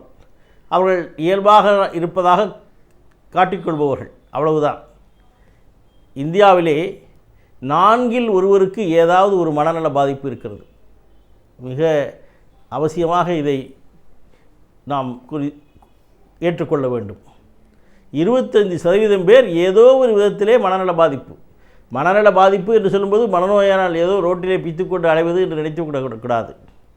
ஒரு சிறுவன் பள்ளிக்கு செல்லாமல் தொடர்ந்து 2 மாதம் இருந்தால் அது ஒரு மனநல பாதிப்பு. கணவன் மனைவியிடையே 2 மாதங்கள் பேச்சுவார்த்தை இல்லாமல் இருந்தால் அது மனநல பாதிப்பு. ஒருவர் அலுவலகத்துக்கு தொடர்ந்து செல்லாமல் இருந்தால் அடிக்கடி விடுப்பிலே சென்று விட்டால் அது ஒரு மனநல பாதிப்பு. ஒருவன் அளவுக்கு அதிகமாக குடித்துக்கொண்டே இருந்தால் அது ஒரு மனநல பாதிப்பு. ஒருவன் தன்னுடைய கடமைகளை சரியாமல் செய்யாவிட்டால் அது ஒரு மனநல பாதிப்பு. ஒருவன் வருத்தத்திலே இருந்தால் அது ஒரு பாதிப்பு. ஒருவன் மிக அதிகமாக சந்தோஷத்திலே இருந்து எல்லோரையும் தொந்தரவு செய்து கொண்டிருந்தால் அது ஒரு மனநல பாதிப்பு. ஆக மனநல பாதிப்பு என்பது பல்வேறு உருவங்களிலே பல்வேறு வகைகளிலே வெளிப்படுகிறது. சில நேரங்களிலே சில மனநோய்கள் சிறிய அளவிலே இருக்கும். காமன் மென்டல் டிசார்டர்ஸ் என்று சாதாரண மனநல பாதிப்புகள், சாதாரண மிதமான மன வருத்தம், மன அழுத்தத்தினால் ஏற்படுகிற மன வருத்தம், அல்லது மனப்பதட்ட நோய்கள், ஆங்ஸைட்டி டிசார்டர்ஸ் என்று சொல்வார்கள். இவைகளெல்லாம் காமன் மென்டல் டிசார்டர்ஸ், சாதாரண மனநல பாதிப்புகள். இவைகள்தான் மிக அதிகம் உலகத்திலே. அடுத்தபடியாக சிவியர் மென்டல் இல்னஸஸ் என்று சொல்லுவோம். தீவிரமான மனநோய்கள், மனச்சிதைவு நோய், அல்லது மன எழுச்சியும் மன வருத்தமும் மாறி மாறி வரக்கூடிய நோய், மூளையினுடைய செயல்களெல்லாம் குறைந்து கொண்டே வயதான காலத்திலே போகின்ற நோய், இவையெல்லாம் தீவிரமான மனநோய்கள்.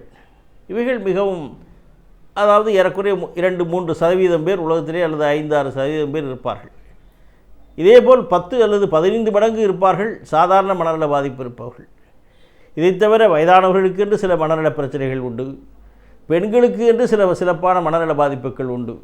பெண்களை எடுத்துக்கொண்டால் அவர்கள் வயதுக்கு வந்தது முதல், அவர்கள் கர்ப்ப காலத்தில் இருந்து பிள்ளைப்பேற்றுக்கு பிறகு, அவர்கள் 45-50 வயதிலே மாதவிடாய் நின்று போகின்ற காலம் முதற்கொண்டு எல்லா காலங்களிலும் அவர்கள் மனநலம் பாதிக்கப்படுவதற்கு வாய்ப்புள்ளவர்கள்.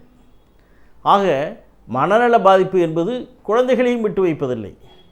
குழந்தைகளுக்கும் பலவிதமான மனநல பாதிப்புகள் இருக்கிறது.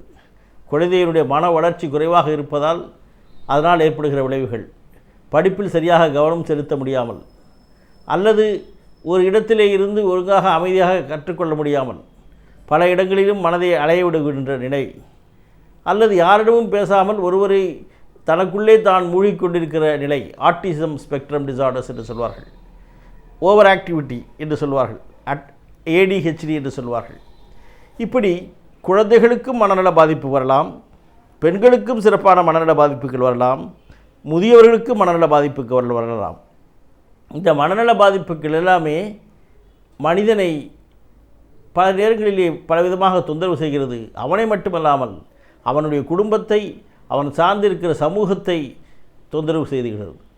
ஆக உடலை கவனிப்பதை போல அதைவிட ஒருபடி மேலே மனதை நலதோடு வைத்து கொள்ள வேண்டும். யார் மனநலம் படைத்தவர்கள் என்று பார்த்தால் தன்னுடைய செயல்கள் யாருக்குள் கட்டுக்குள் இருக்கிறதோ அவன்தான் மனநலம் படைத்தவன். தான் யார், தன்னால் எது முடியும் எது முடியாது என்று யார் கணிக்கிறானோ அவன்தான் மனநலம் படைத்தவன். தனக்கு எது லட்சியம், தான் எங்கு போய் கொண்டிருக்கிறோம் அல்லது வேறு திசையில் மாறிக்கொண்டிருக்கிறோமா என்று கணிக்க தெரிந்தவன் தான் மனநல வைப்பவன். தன்னுடைய நடவடிக்கைகள் எல்லாம் தன்னுடைய கட்டுக்குள் வைப்பவன் தான் மனநலம் உடையவன். தனக்குள்ளாகவே முட்டி மோதிக்கொண்டு இல்லாமல் அல்லது தான் யார் என்பதை புரிந்து கொண்டு தன்னுடைய செயல்களை அல்லது மனப்போராட்டங்களை யாரு தன்னால் கட்டுக்குள் வைத்துக்க முடியுமோ அவன்தான் மனநலம் படைத்தவன். இந்த உலகத்திலே எல்லோருக்கும் வருகிற பிரச்சனைகள் போல் மன அழுத்தம் வருவதை யார் சிறப்பாக எதிர்கொண்டதை சமாளிக்கிறானோ அவன்தான் மனநலம் படைத்தவன். ஆக மனநலம் படைத்தவர்களாக இருப்பது மிக மிக அவசியம். உடல் நலத்தை பேணுவது போல் மனநலத்தையும் பேண வேண்டும்.